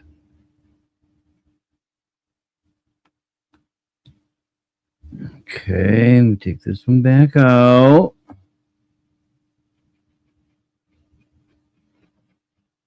At least for this spot. Pull you, slide you.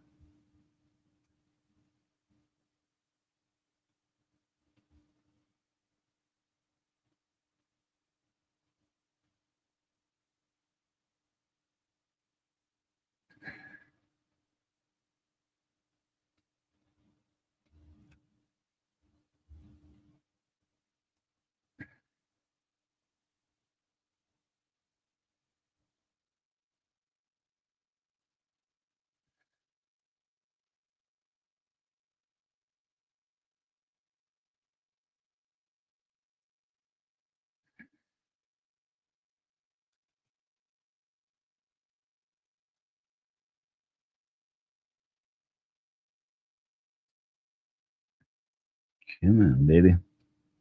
Stop being a pain in my arse. Get in there.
Dog, get in there.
Yeah, being a real pain in my butt.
Come on.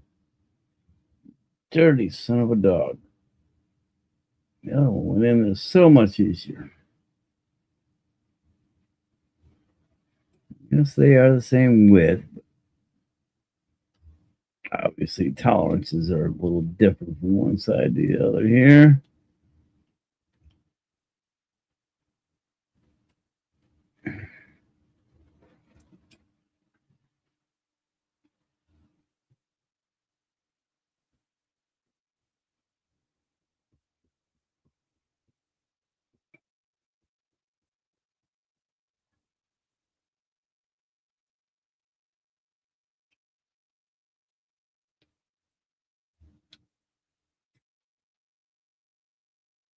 Hey, fine.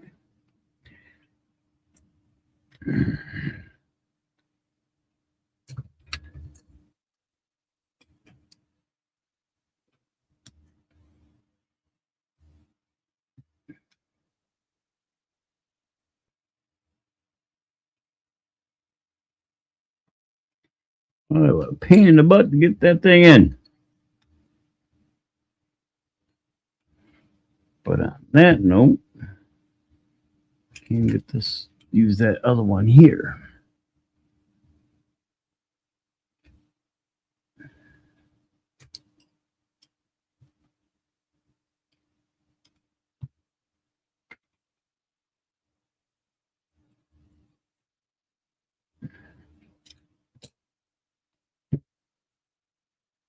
Take up this bit of slot.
Ain't, thought she would, but she ain't going to, so I ain't gonna fight it.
Getting there.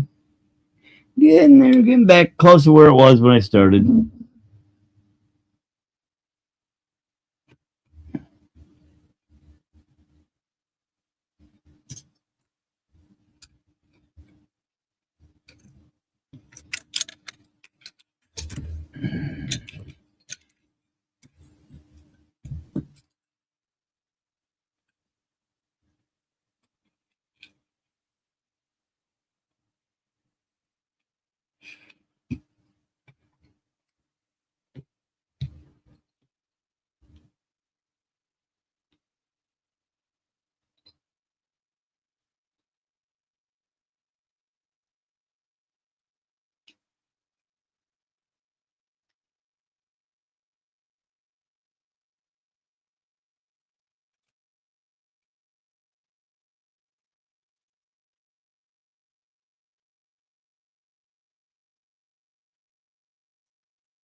All right, bastard.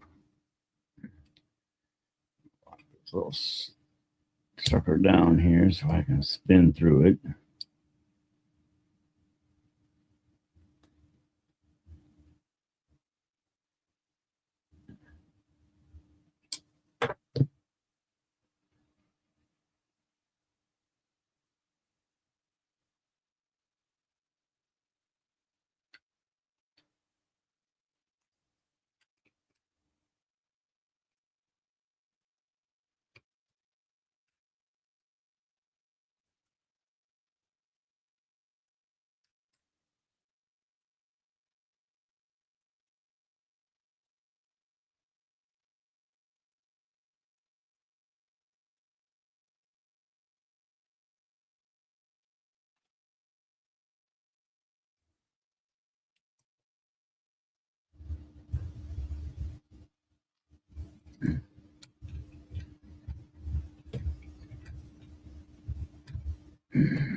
Okay.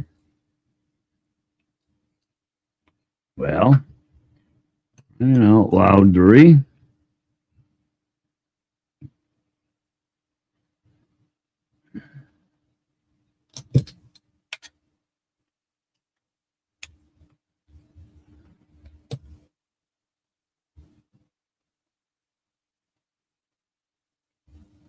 Yeah, they are actually. I've got one hanging on the wall. They are a bit bigger than you would expect them to be. Okay, that's that. Where is my? Oh, it's right there.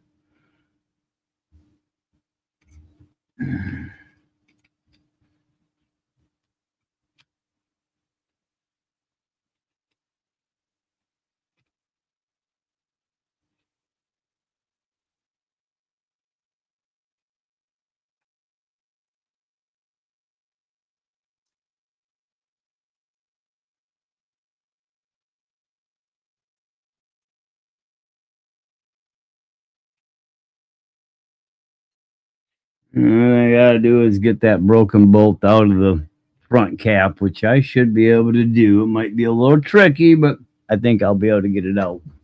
It'll just be a little bit of finagling around to get it, and I'll have to be real careful so I don't scratch the cap all up. I believe that puts that all back into place, gets that all into position where everything should be. Hello.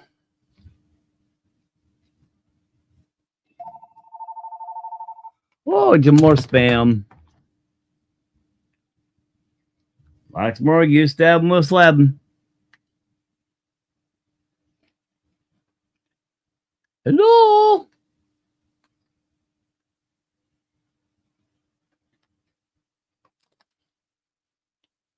Hello.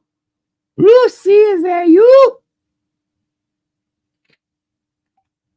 Most of them hang up on me right away because I've already gave them so much shit. They auto call my number and then oh shit, we can't let that go to. It might offend them. Might hurt our fraudsters' feelings. You can't let them talk to that guy. They might stop them from wanting to do fraud for us. I am merciless on them. No mercy at all. Now, if I find out it's quote unquote a legitimate organization, Red Cross, shit like that, I'll behave and act quite responsibly. Usually it's a bunch of crap and bullshit and scammers. Get any of that Medicaid stuff, hang right up on them. It's a scam. They're more polite than your average scammers, but they're still scammers. Okay, I'm going to be back in a second.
Grab my coffee. Oh, I guess, yeah, go grab my coffee and warm it back up.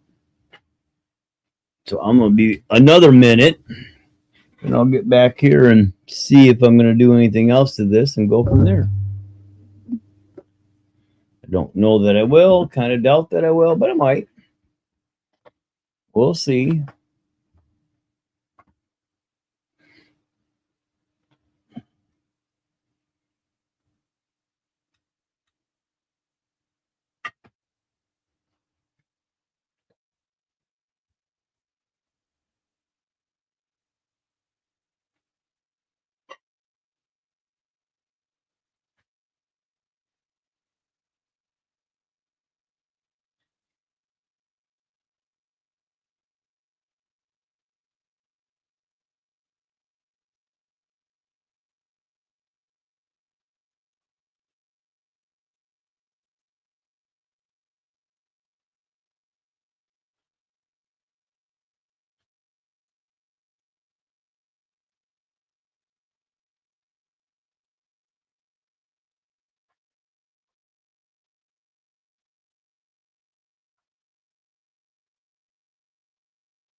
Okay, that was a little bit of a break.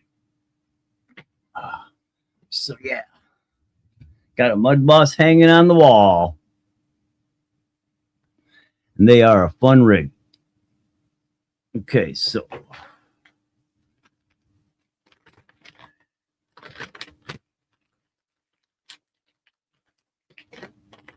flop you in there, you there. These can sit back in here for now. Probably go and put those on the Ryft. This.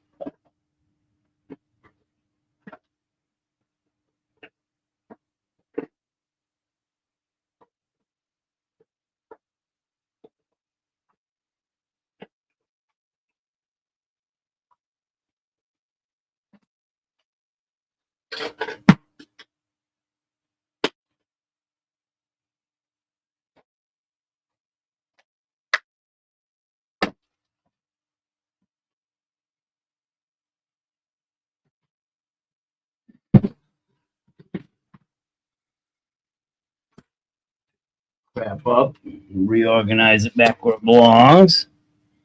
That goes in there.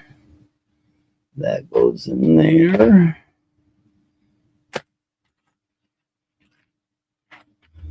Back up there. Those can go back there.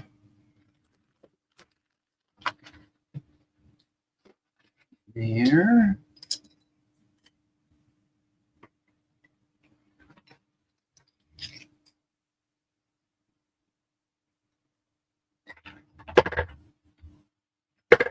There, that goes there. These both stay over here. Okay, there we go.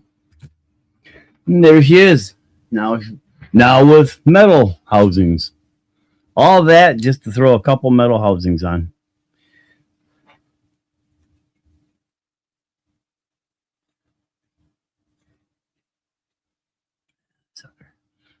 Probably change those.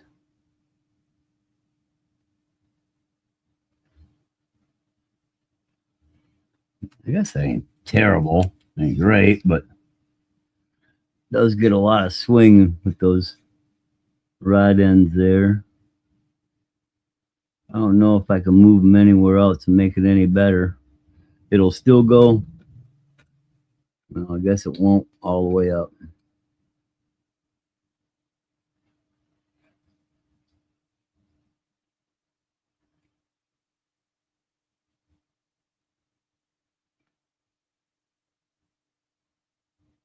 So what I need to do is maybe make it so it's a little farther down. Let's go down the front. Let's took a real. Oh, I see what I did. I see what I did.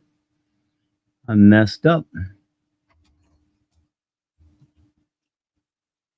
Mess it up. That's what I did.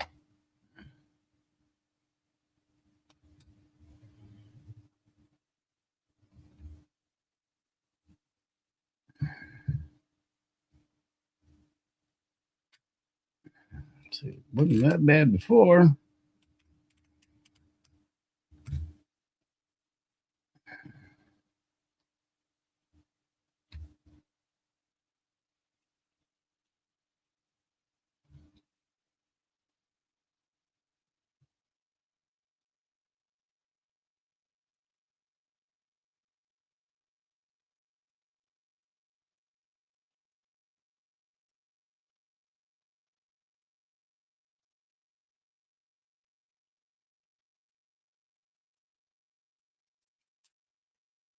There we go.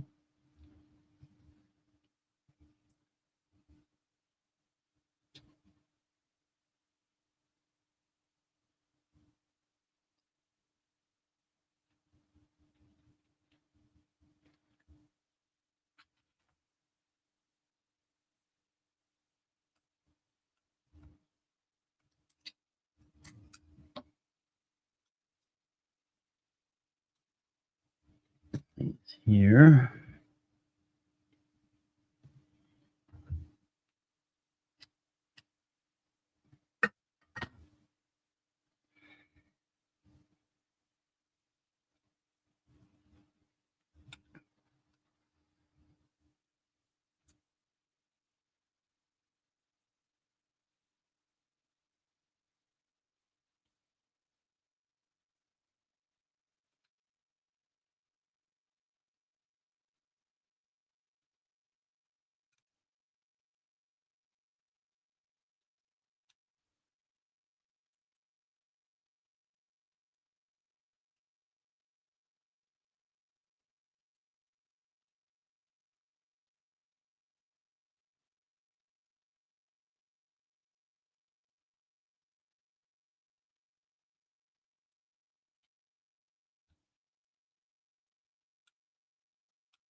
Makes a difference.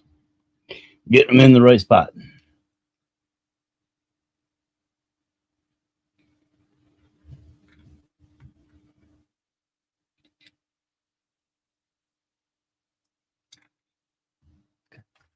That'll do it.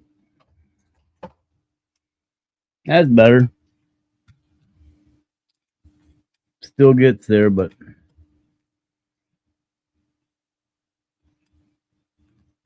now I can just do a little tweak on my links and get that front thing to drop down a little bit more, and that'll be good.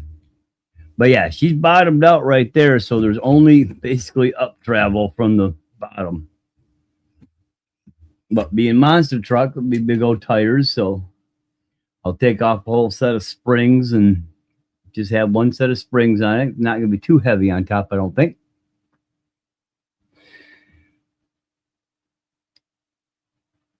What are we looking at? 2 hours. It's pretty, seems to be every time I do a video, it's 2 hours, whether I want it to be or not. Try to do a 20-minute video, 2 hours. Do, in-depth build video, 2 hours. So yeah, I think we're going to call it right there because it's been 2 hours. I need to take a break, go get some fresh water for the birds. They definitely need some good water all the time, especially with this kind of crap west weather. Where am I going to put that? Yeah. So yeah, thanks for hanging out. Appreciate you guys checking out, chilling for a while. Couple people watching, couple people catching in. So yeah, it's monster truck build. I'll go over it real quick. I'm unsure of the chassis. It's 1/4 inch thick aluminum. Got it from one of our local guys. So yeah, heavy duty SDX 10.2 base chassis. Servo on, with the servo on chassis CMS setup. Chassis mounted servo, but I ain't using that. Obviously using the Ryft axles. They'll get a servo in the front axle. But so we got the chassis rails, SSD, high ratio tranny. I got to make some shims for this side because the Ryft axles are 6 millimeters. The output shafts on this are 5 millimeters, so I got to make a little bit of a tweak in there. So the SSD tranny, knockoff aluminum or metal drive shafts, Ryft axles, Vanquish housings, Vanquish ring and pinion in there. Now I got a Vitavon Diff up front with 500,000 Diff oil. Cheap, no name, high clearance links in the front and back. Ryft trailing arms, 120 millimeter shocks. When I had the other chassis plate, it was sitting way off. It was like this, but downwards, way out. So I had to redo everything, make some side plates, lift it up. I have 40 millimeter added to the side plates, so they're like 70 millimeter total height adjustment on the side plates for a monster truck setup. It's gonna be a monster truck. It's got to be monster.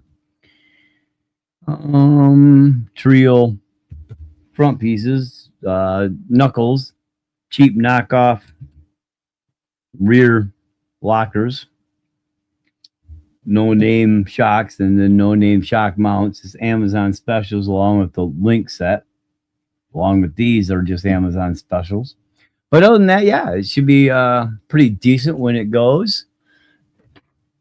And then for body, got this drag slash body. It's a 1956 F-150. We're going to run that. It'll set up about, I'll have it up here quite a ways, even off this. So it'll set up quite high. I'll be able to mount the complete interior into it, get it set up there, and have it setting up here about like so. Kind of hard to see there. Here, let me do this. I can come to the front camera.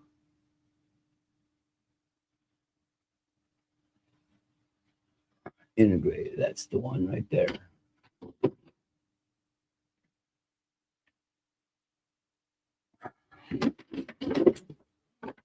That you can see it's, you know, longer than the wheelbase, 16-inch wheelbase on the rig. And this is only like a 14 slash setup, so I think it's like 13 and a half, 14.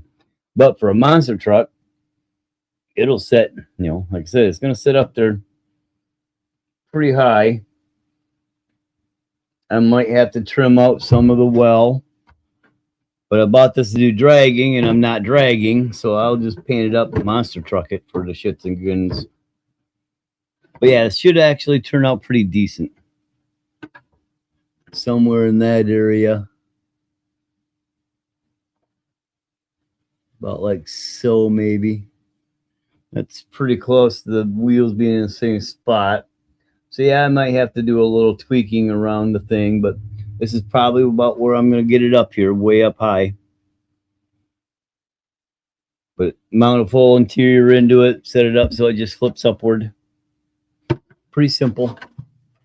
But it should be a pretty fun build when it's done. I think what I'm going to do, though, because the low-C monster truck 2.0s are out with the new drive system, I think I'm going to go ahead and get the radio and receiver from one of those, because it's got that drive system where you can do the tricks, and hopefully that will work in here, because it's just a receiver and then it, you know, gyro built into the receiver, so I should be able to use it. I don't think the truck itself has any gyro in it, maybe like the motorcycle, but I don't think so.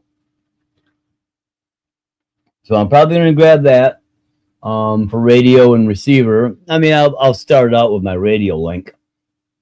Just put a small little 4-channel receiver in, because it's going to have really nothing more than steering and stuff, and maybe a couple lights. So I'll put a simple 4-channel mini receiver in it with gyro built into it and see what I can do for that. But I'll probably end up buying the drive, the low-C drive or Spectrum drive setup, radio and receiver there for that, and get that going and use that. As far as ESC and motor, I might pull, because I really don't drive my Ryft that much. I've been kind of contemplating on selling it, so I might pull this servo and ESC and motor out of that, which is a Pinion RX4 20. I think I got a 2200 motor. It might be a 2400 motor in it, and then a Ryft 555, which would be more than enough for a monster truck. But 555 will do pretty well. I think I'm gonna pop those out and do a little adjustment, maybe get some, grind down the head some, so I get more steering out of it. Those stops kind of stop it too much, in my opinion. But anyways, so yeah, I might do that. I might yank the hey mirror. I may yank the, I got a BL120 Hobby Wing BL120 ESC and motor combo in this 4-wheel drive slash, but I don't think it's going to have enough torque. That's why I think I'm going to go with the Pinion setup. Make sure it's got plenty of beefy torque to set around and drive. This thing's going to have those, 5-inch wheels or whatever hell they are on it. Not going to be speed bashing, but it's going to be a monster truck. I'm going to run it like a monster truck. And I may occasionally throw, I may get some of the 2.6 rims in, those real aggressive thin Proline kind of tractor tires for mudding. Put those on there for mudding. But yeah, overall, not bad. I'm happy with how it's turning out. So yeah, electronics, if I decide to go another route, I may, like I said, be buying the radio and receiver, and I may go ahead and just buy a low-C, Spectrum monster truck, the black edition 130 amp ESC and motor, 2800 kV motor that goes with that, and use that, because that would be the same thing that the drive units would have in them. So that's what I might end up doing there. I don't know. I haven't quite made my mind up yet, but but I think that's probably what I'm going to do.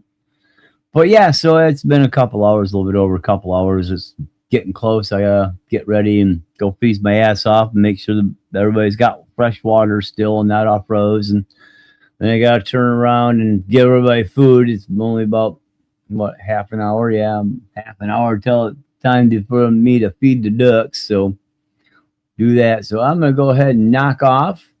Appreciate you guys checking it out.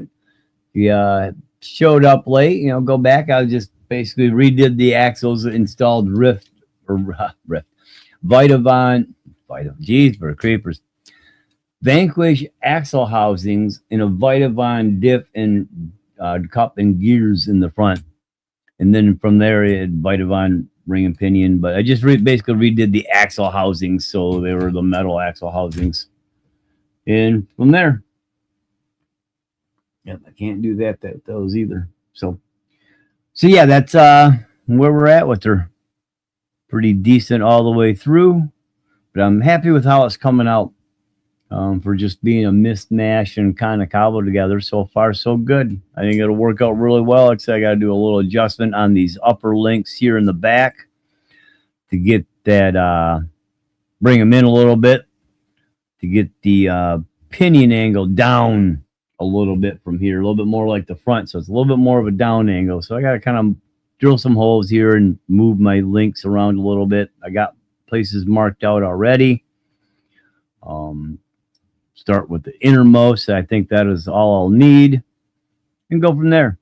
But yeah, I'm gonna go ahead and shut her down. Hit that like, subscribe button if you would. Maybe hit the subscribe button. If you do, hit that all button and then choose all information. Otherwise, you won't know if anybody's putting up anybody subscribed to you. If you don't choose all, it's set to by default to personal.